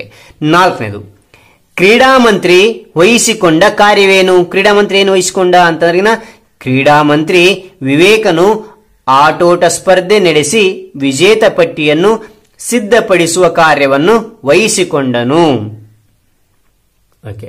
ಅನಂತರ ಐದನೇದು, 3ನೆಯ ತರಗತಿಯವರು ವಹಿಸಿಕೊಂಡ ಕಾರ್ಯ ಯಾವುದು? ಯಾವ ಕಾರ್ಯ ವಹಿಸಿಕೊಂಡ್ರು 3ನೇ ತರಗತಿ ಮಕ್ಕಳು ಅಂತಂದ್ರಿಗಿನ, 3ನೆಯ ತರಗತಿಯವರು ಧ್ವಜಸ್ತಂಭವನ್ನು ಸಿಂಗರಿಸುವ ಕಾರ್ಯವನ್ನು ವಹಿಸಿಕೊಂಡರು. ಧ್ವಜಸ್ತಂಭ ಸಿಂಗರಿಸುವ, ಅಲಂಕರಿಸತಕ್ಕಂಥ ಕಾರ್ಯವನ್ನು ವಹಿಸಿಕೊಂಡ್ರಂತೆ. ಓಕೆ. ಇಲ್ಲಿ ಈ ಒಂದು ಅಭ್ಯಾಸದ ಬಗ್ಗೆ ನೋಡೋಣ. ಕಾರಣ ಕೊಡು ಅಂತಿದೆ. ಏನ್ ಕಾರಣ ಕೊಡು ಅಂತ ಕೇಳ್ತಾ ಇದ್ದಾರೆ ಅಂತಂದ್ರೆ, ಮೊದಲನೇದು, ಮುಖ್ಯ ಗುರುಗಳು ಮಂತ್ರಿ ಮಂಡಲದ ಸಭೆ ಕರೆದರು ಅಂತಿದೆ. ಯಾವುದಕ್ಕೋಸ್ಕರ? ಕಾರಣ. ಇಲ್ಲಿ ಕಾರಣ ಬರೆಯೋಣ. ಕಾರಣ, ಆಗಸ್ಟ್ ತಿಂಗಳು ಶಾಲೆಯಲ್ಲಿ ಈ ವರ್ಷ ಆಗಸ್ಟ್ 15ರಂದು ಸ್ವಾತಂತ್ರ್ಯ ದಿನಾಚರಣೆ ಆಚರಿಸಬೇಕಿತ್ತು. ಆದ ಕಾರಣ ಏನ್ ಮಾಡಿದ್ರು? ಮುಖ್ಯ ಗುರುಗಳು ಮಂತ್ರಿಮಂಡಲದ ಸಭೆ ಕರೆದರು. ಓಕೆನಾ ಮಕ್ಕಳೇ? ಸರಿ, ಮುಂದೆ ನೋಡ್ತಾ ಹೋಗೋಣ. ಇಲ್ಲಿ ಎರಡನೇದು, ಇತರರು ಮಾತನಾಡುವಾಗ ಕೇಳಿಸಿಕೊಳ್ಳಬೇಕು. ಒಬ್ಬರು ಮಾತನಾಡುವಾಗ ನಮ್ಮೊಳಗೆ ಮಾತನಾಡುತ್ತಿದ್ದರೆ ಇತರ ಅಭಿಪ್ರಾಯಗಳು ತಿಳಿಯುವುದಿಲ್ಲ. ಆದ ಕಾರಣ ಮಾತನಾಡುವಾಗ ಕೇಳಿಸಿಕೊಳ್ಳಬೇಕು. ಓಕೆನಾ ಮಕ್ಕಳೇ? ಸರಿ, ಮೂರನೇದು, ಸಭೆಯಲ್ಲಿ ಒಟ್ಟಾಗಿ ಮಾತನಾಡಬಾರದು. ಸಭೆಯಲ್ಲಿ ಒಟ್ಟಾಗಿ ಮಾತನಾಡಬಾರದು. ಏನಕ್ಕೆ ಅಂತಂದ್ರೆ, ಏಕೆಂದರೆ ಸಭೆಯಲ್ಲಿ ಸರದಿ ಅನುಸರಿಸಿ ಮಾತನಾಡಿದರೆ ಯಾರು ಏನು ಮಾತನಾಡಿದರು ಎಂದು ತಿಳಿಯುತ್ತದೆ. ಸರಿನಾ? ಒಟ್ಟಾಗಿ ಮಾತನಾಡಿದರೆ ತಿಳಿಯೋದಿಲ್ಲ ಅಂತ ಇಲ್ಲ ಅರ್ಥ. ಈ ಒಂದು ಅಭ್ಯಾಸದ ಬಗ್ಗೆ ತಿಳ್ಕೊಳ್ಳೋಣ. ಈ ಮಾತನ್ನು ಯಾರು ಯಾರಿಗೆ ಹೇಳಿದರು ಎಂದು ಬರೆಯಂತಿದೆ. ಮೊದಲನೇದು, ನಮ್ಮ ಶಾಲೆಯಲ್ಲೂ ಆಚರಿಸುತ್ತೇವೆ ಅಲ್ಲ ಸರ್ ಅಂತೇಳಿ ಯಾರು ಹೇಳಿದ್ರಿ ಮಾತು ಅಂತಂದ್ರಿಗಿನ, ಈ ಮಾತನ್ನು ಶರೀಫನು ಹೇಳಿದ. ಯಾರಿಗೆ ಹೇಳಿದ ಅಂದ್ರಿಗಿನ, ಗುರುಗಳಿಗೆ ಕೇಳಿದನು. ಓಕೆನಾ? ಇಲ್ಲಿ ಎರಡನೇದು, ಒಳ್ಳೆಯದು, ಮೇರಿಯ ಸಲಹೆ ಎಲ್ಲರಿಗೂ ಒಪ್ಪಿಗೆಯೇ. ಈ ಮಾತು ಯಾರು ಹೇಳಿದ್ರು ಅಂದ್ರೆ, ಈ ಮಾತನ್ನು ಗುರುಗಳು ಹೇಳಿದರು. ಯಾರಿಗೆ ಹೇಳಿದ್ರೆ? ಎಲ್ಲಾ ವಿದ್ಯಾರ್ಥಿಗೆ ಕೇಳಿದರು ಈ ಮಾತನ್ನ. ಓಕೆನಾ?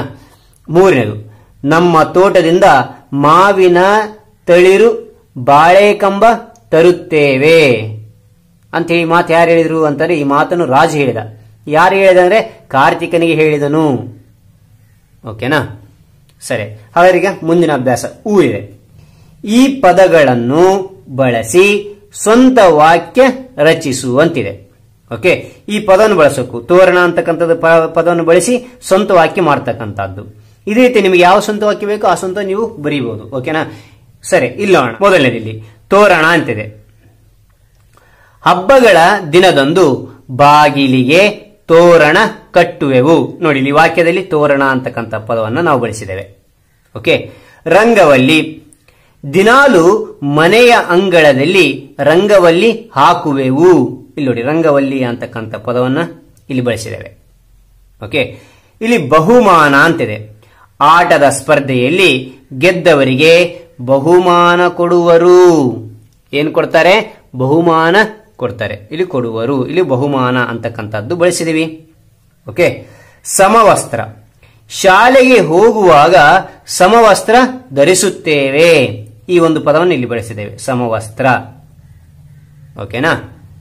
ಓಕೆನಾ ಮಕ್ಕಳೇ? ರೈಟ್. ಹಾಗಾದ್ರೆ ಮುಂದಿನ ಒಂದು ಅಭ್ಯಾಸದ ಬಗ್ಗೆ ತಿಳಿಯೋಣ. ಸಾಮರ್ಥ್ಯಾಧಾರಿತ ಅಭ್ಯಾಸ.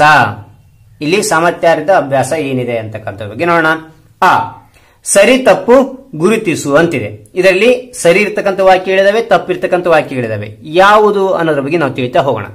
ಓಕೆ, ಇಲ್ಲಿ ನೋಡಿ, ಮೊದಲನೇದು ಕಾರ್ಯಕ್ರಮ ಮಾಡುವಾಗ ಕೆಲಸ ಹಂಚಿಕೊಳ್ಳಬಾರದು. ಇದು ವಾಕ್ಯ, ಇದು ತಪ್ಪು. ಆದ ಕಾರಣ ನಾವು ಈ ವಾಕ್ಯನ ಈ ರೀತಿಯಾಗಿ ರಾಂಗ್ ಗುರುತನ್ನ ಗುರುತಿಸಬೇಕು, ತಪ್ಪು ಅಂತೇಳಿ. ಕೆಲಸ ಯಾವುದೇ ಕಾರ್ಯಕ್ರಮದಲ್ಲಿ ಹಂಚಿಕೊಳ್ಬೇಕು, ಆದ್ರೆ ಈಗ ಹಂಚಿಕೊಳ್ಬಾರದು ಅಂತ ಕೊಟ್ಟಿದ್ದಾನೆ, ಆದ ಕಾರಣ ಅದು ತಪ್ಪು. ಕಾರ್ಯಕ್ರಮ ಮಾಡುವ ಮೊದಲು ಸಭೆಯಲ್ಲಿ ಚರ್ಚೆ ಮಾಡಬೇಕು. ಕಾರ್ಯಕ್ರಮ ಮಾಡೋ ಮೊದಲು ನಾವು ಚರ್ಚೆ ಮಾಡಬೇಕು, ಹೌದಿಲ್ಲೋ? ರೈಟ್. ಆದ ಕಾರಣ ಇದು ಟಿಕ್ ಅನ್ನ ಹಾಕಿ, ಕರೆಕ್ಟ್, ಸರಿ ಅಂತೇಳಿ. ಚರ್ಚೆಯಲ್ಲಿ ಇತರರು ಮಾತನಾಡುವಾಗ ಕೇಳಿಸಿಕೊಳ್ಳಬೇಕು, ಹೌದಿಲ್ಲ? ಚರ್ಚೆ ಇರಬೇಕಾದ್ರೆ ಇತರರು ಮಾತನಾಡುವಾಗ ಕೇಳಿಸಿಕೊಳ್ಬೇಕು, ಸರಿ, ಇದು ಕರೆಕ್ಟ್, ಸರಿ. ಓಕೆನಾ, ಟಿಕ್ ಮಾರ್ಕ್ ಹಾಕ್ತೀವಿ. ಸಭೆಯಲ್ಲಿ ಒಟ್ಟಾಗಿ ಮಾತನಾಡಿದರೆ ತೊಂದರೆ. ನೋಡಿ, ನಾಲ್ಕನೇದು ಸಭೆಯಲ್ಲಿ ಒಟ್ಟಾಗಿ ಮಾತನಾಡಿದರೆ ತೊಂದರೆ, ಹೌದೇ ಇಲ್ಲೋ? ಇದಕ್ಕೆ ಟಿಕ್ ಮಾರ್ಕ್ ಹಾಕಬೇಕು, ಸರಿ ಅಂತೇಳಿ. ಐದನೇದು ಸಭೆಯಲ್ಲಿ ಒಬ್ಬರ ಅನಂತರ ಒಬ್ಬರು ಮಾತನಾಡಬಾರದು ಅಂತ ಕೊಟ್ಟಿದ್ದಾರೆ.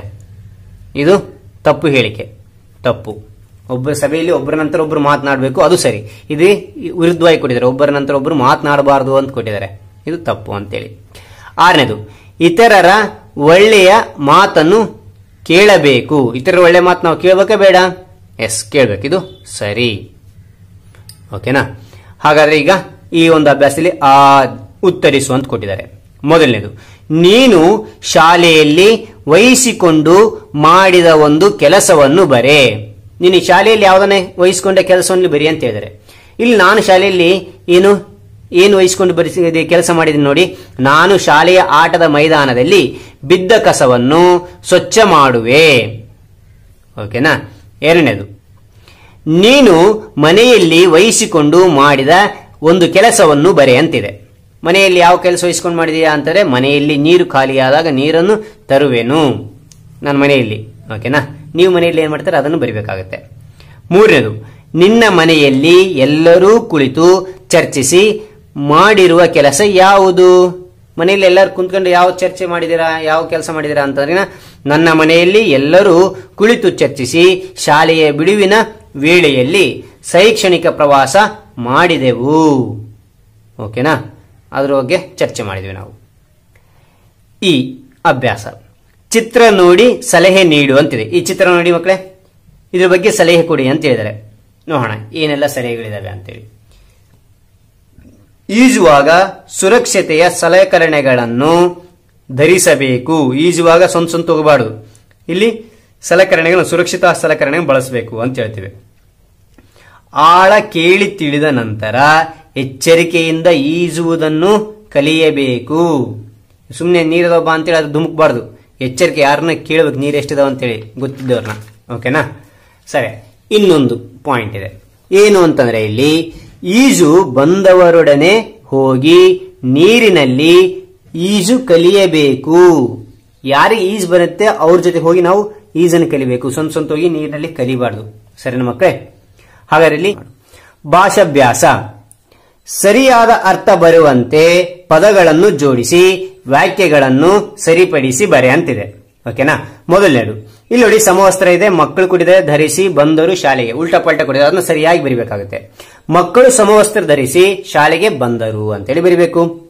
ಎರಡನೇದು, ಇಲ್ಲಿ ಉಲ್ಟಾ ಪಲ್ಟಾ ಕೊಟ್ಟಿದ್ದಾರೆ, ಕರೆಕ್ಟ್ ಆಗಿ ನಾನು ಜೋಡಿಸಿ ಬರೆದಿದ್ದೇನೆ. ಏನಾಗುತ್ತೆ ಅಂದ್ರೆ, ಮಕ್ಕಳು ಸಾಂಸ್ಕೃತಿಕ ಕಾರ್ಯಕ್ರಮ ನಡೆಸಿಕೊಟ್ಟರು. ಮೂರನೇದು, ಉಲ್ಟಾ ಪಲ್ಟಾ ಇದೆ, ಅದನ್ನ ಕರೆಕ್ಟ್ ಆಗಿ ಹೇಗೆ ಬರಿಬೇಕು ಅಂದ್ರೆ, ಶಾಲೆಯ ಕೈತೋಟದಲ್ಲಿ ಹೂ ಗಿಡಗಳಿವೆ. ಓಕೆನಾ? ಇಲ್ಲಿ ಮುಂದೆ ಆ ಅಂತಿದೆ.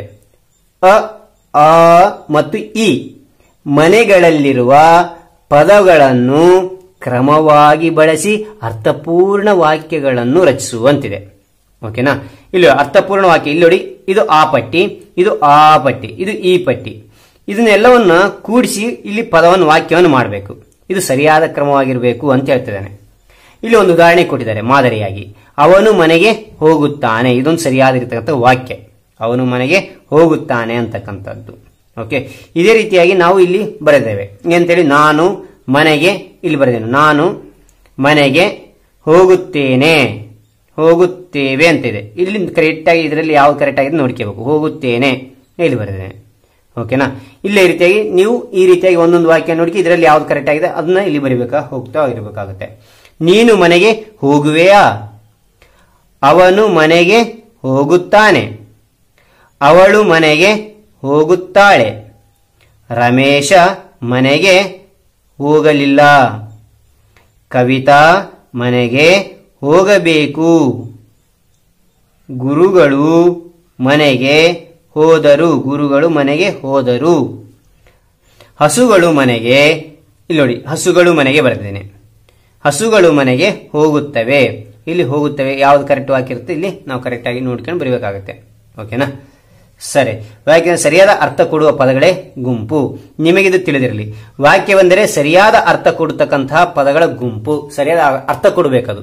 ಓಕೆನಾ. ಅದು ಅರ್ಥ ಕೊಡಲಿಲ್ಲ ಅಂದ್ರೆ ಸರಿಯಾದ ವಾಕ್ಯ ಅಲ್ಲ ಅಂತಕ್ಕಂಥದ್ದು ನೀವು ತಿಳಿಬೇಕು. ಸರಿ. ಇಲ್ಲಿ ಭಾಷಾಭ್ಯಾಸ ಚಟುವಟಿಕೆ ಆ ಇದೆ. ಈ ಜೋಡು ನುಡಿಗಳನ್ನು ಗಮನಿಸಿ ನಕಲು ಮಾಡುವಂತಿದೆ. ಇಲ್ಲಿ ಜೋಡು ನುಡಿಗಳು ಕೊಟ್ಟಿದ್ದಾನೆ.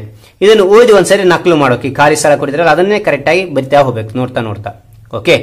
ತಳಿರು ತೋರಣ, ಸಿಹಿ ಕಹಿ, ಹಳ್ಳ ಕೊಳ್ಳ, ಬೆಟ್ಟ ಗುಡ್ಡ, ನೋವು ನಲಿವು, ಇದನ್ನೇ ಕರೆಕ್ಟ್ ಆಗಿ ಇಲ್ಲಿ ಬರಿತಾ ಹೋಗ್ಬೇಕು. ಇಲ್ಲಿ ಬರೆದಿದೆ ನೋಡಿ. ತಳಿರು ತೋರಣ, ಸಿಹಿ ಕಹಿ, ಹಳ್ಳ ಕೊಳ್ಳ, ಬೆಟ್ಟ ಗುಡ್ಡ, ನೋವು ನಲಿವು.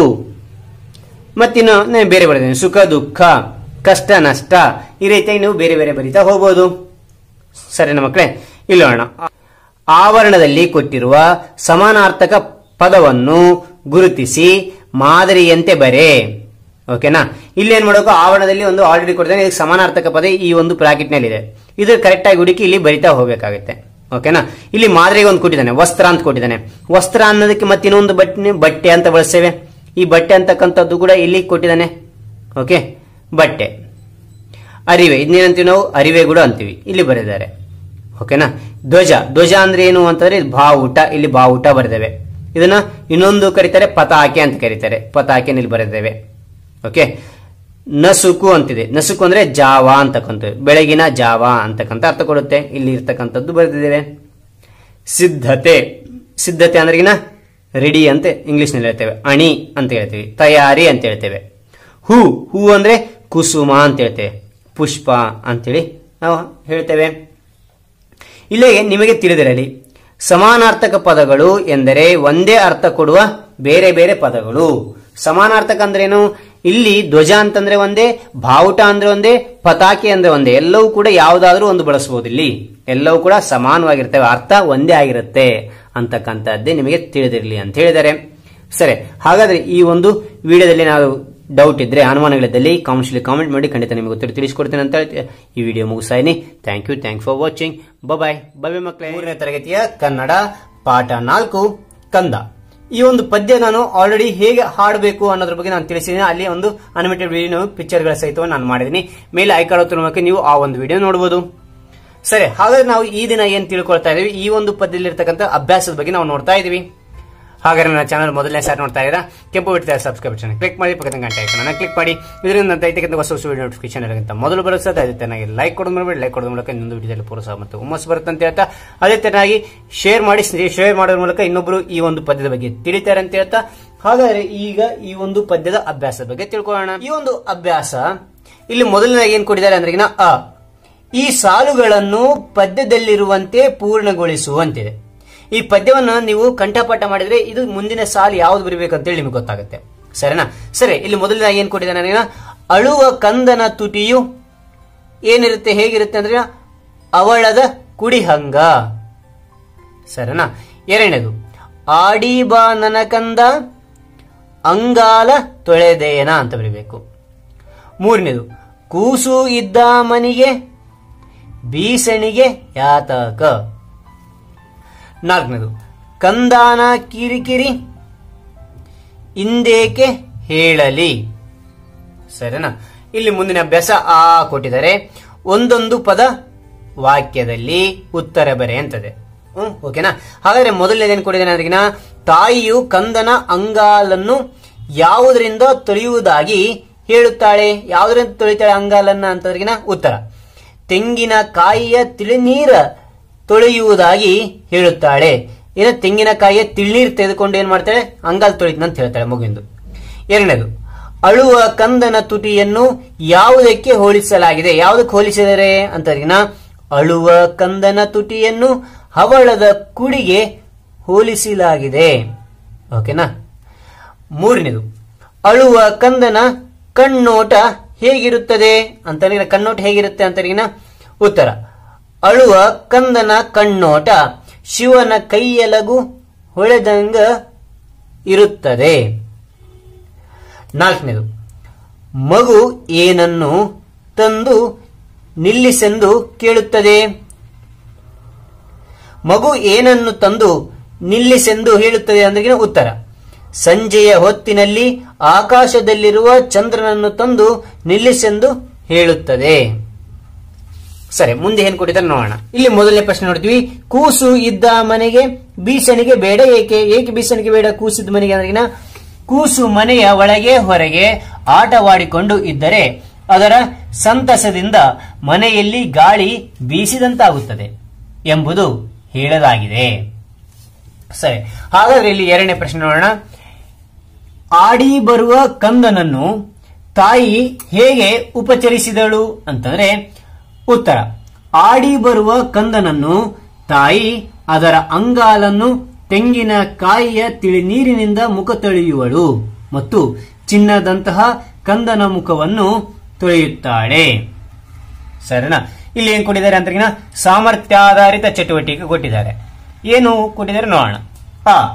ತಪ್ಪುಗಳನ್ನು ಸರಿಪಡಿಸಿ ಬರೆ ಅಂತಿದೆ. ಇಲ್ಲಿ ತಪ್ಪಾಗಿ ಕೊಟ್ಟಿದ್ದಾನೆ, ಅದನ್ನ ಸರಿಪಡಿಸಿ ಇಲ್ಲಿ ಬರೀಬೇಕಾಗುತ್ತೆ. ಬೀಸಣಿಗೆ ಗಾಳಿ ಸುಳಿದವ.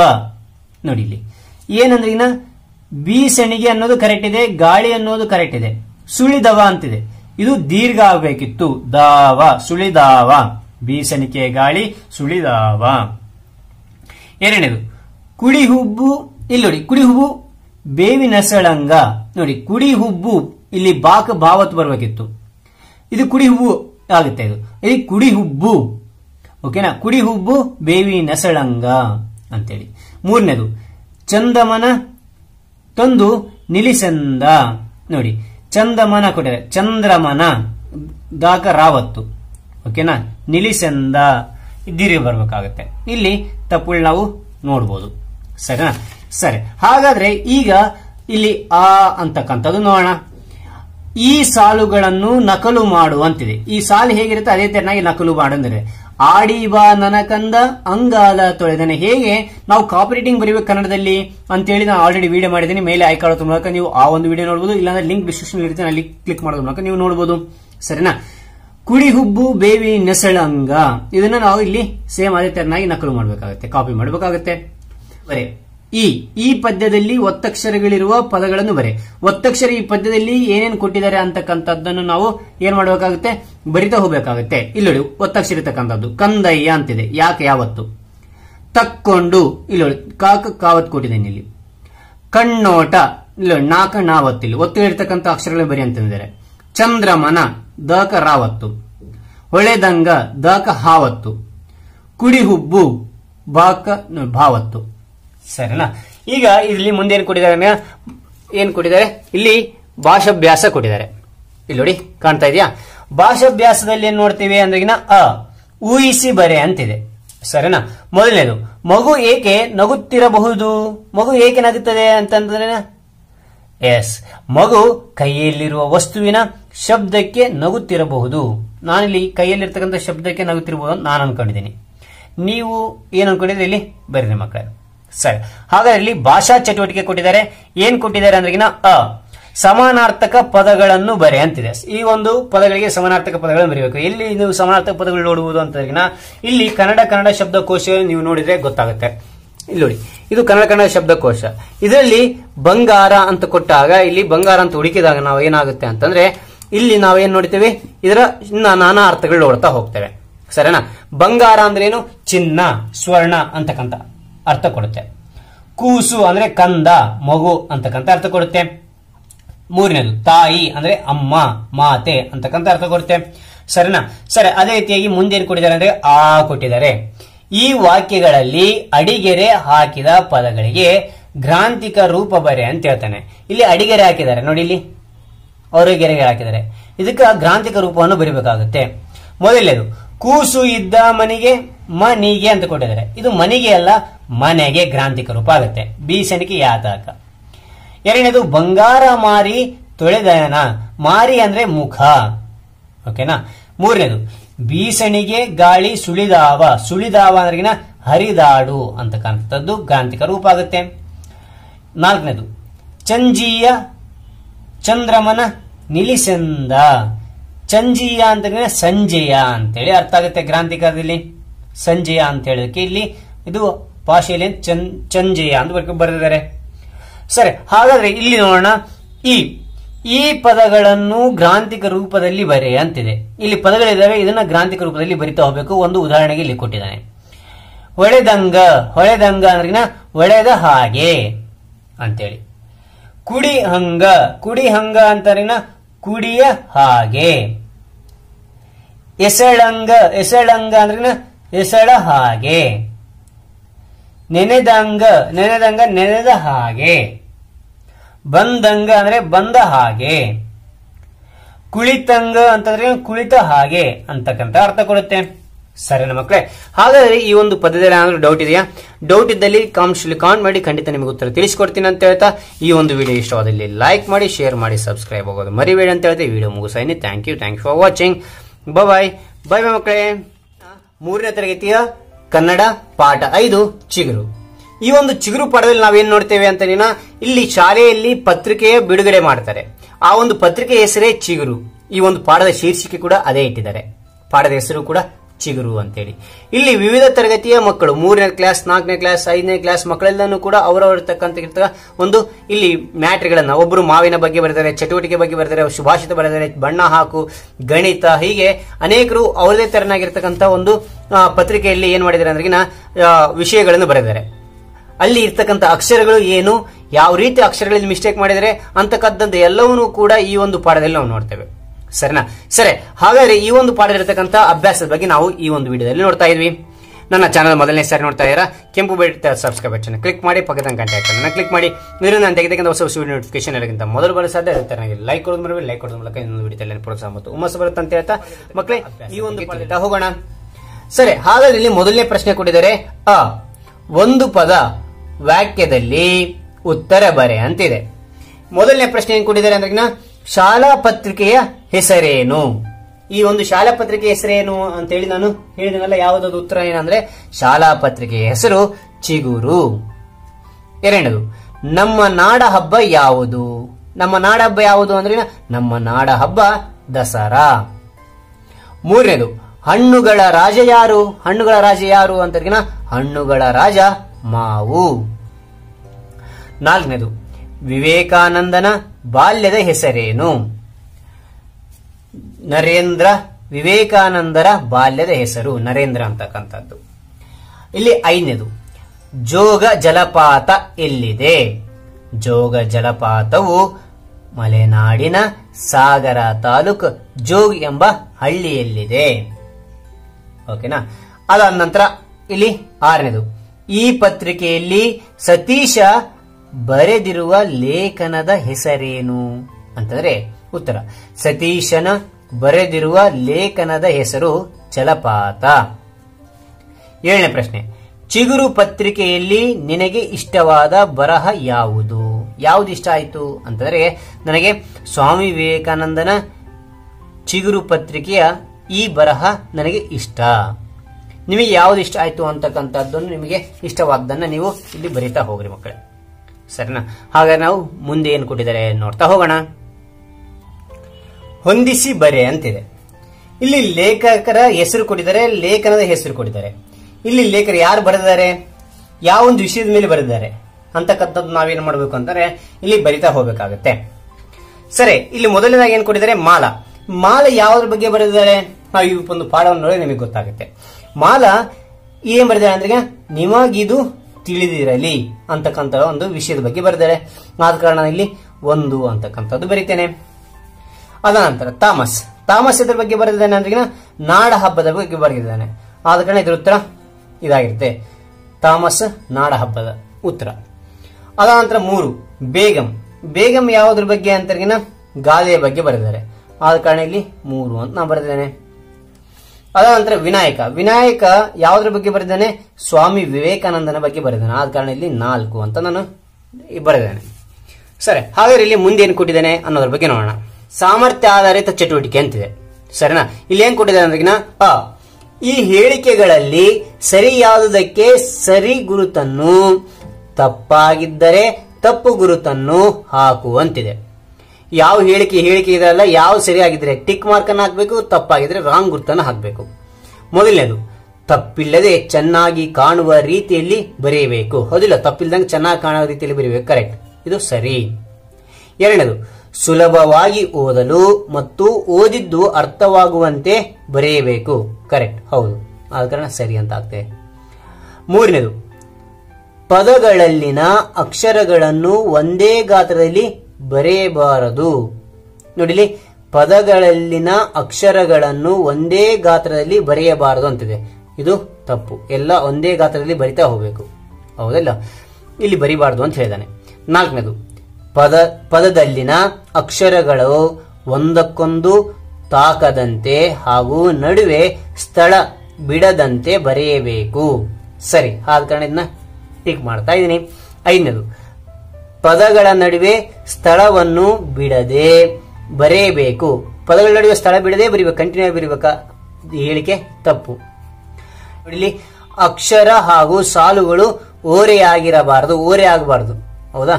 ಕರೆಕ್ಟ್ ಹೇಳಿಕೆ, ಆದ ಕಾರಣ ಕರೆಕ್ಟ್ ಹಾಕಿದ್ದೇನೆ. ಇಲ್ಲಿ ಕೊಟ್ಟಿದ್ದೇನೆ. ಈ ಸಾಲುಗಳನ್ನು ಸರಿಯಾದ ರೀತಿಯಲ್ಲಿ ಬರೆ ಅಂತಿದೆ. ಓಕೆ, ನೋಡೋಣ. ನಾಡ ನಮ್ಮ ಹಬ್ಬ ದಸರಾ ಅಂತ ಕೊಟ್ಟಿದ್ದಾರೆ. ಇಲ್ಲಿ ಅಕ್ಷರಗಳು ಉಲ್ಟಾ ಪಲ್ಟ ಇರುತ್ತೆ, ನಾವು ಕರೆಕ್ಟ್ ಆಗಿ ಬರಿತಾ ಹೋಗಬೇಕಾಗುತ್ತೆ. ನಮ್ಮ ನಾಡ ಹಬ್ಬ ದಸರಾ. ಮಾತು ಜಗಳವಿಲ್ಲ ಬಲ್ಲವನಿಗೆ, ಮಾತು ಬಲ್ಲವನಿಗೆ ಜಗಳವಿಲ್ಲ. ಓಕೆನಾ? ಇಲ್ಲಿ ಮೂರನೇದು, ನಮ್ಮ ರಾಜ್ಯ ಕರ್ನಾಟಕ. ನಾಲ್ಕನೇದು ಏನ್ ಕೂಡ ಹಣ್ಣುಗಳ ರಾಜ ಮಾವು ಅಂತಕ್ಕಂಥದ್ದು ಸರಿ ಹೊಂದಿಸಿ ಬರಿತಾ ಹೋಗಬೇಕಾಗುತ್ತೆ. ಹಾಗಾದ್ರೆ ಇಲ್ಲಿ ಮುಂದಿನ ಒಂದು ಅಭ್ಯಾಸ ನೋಡೋಣ.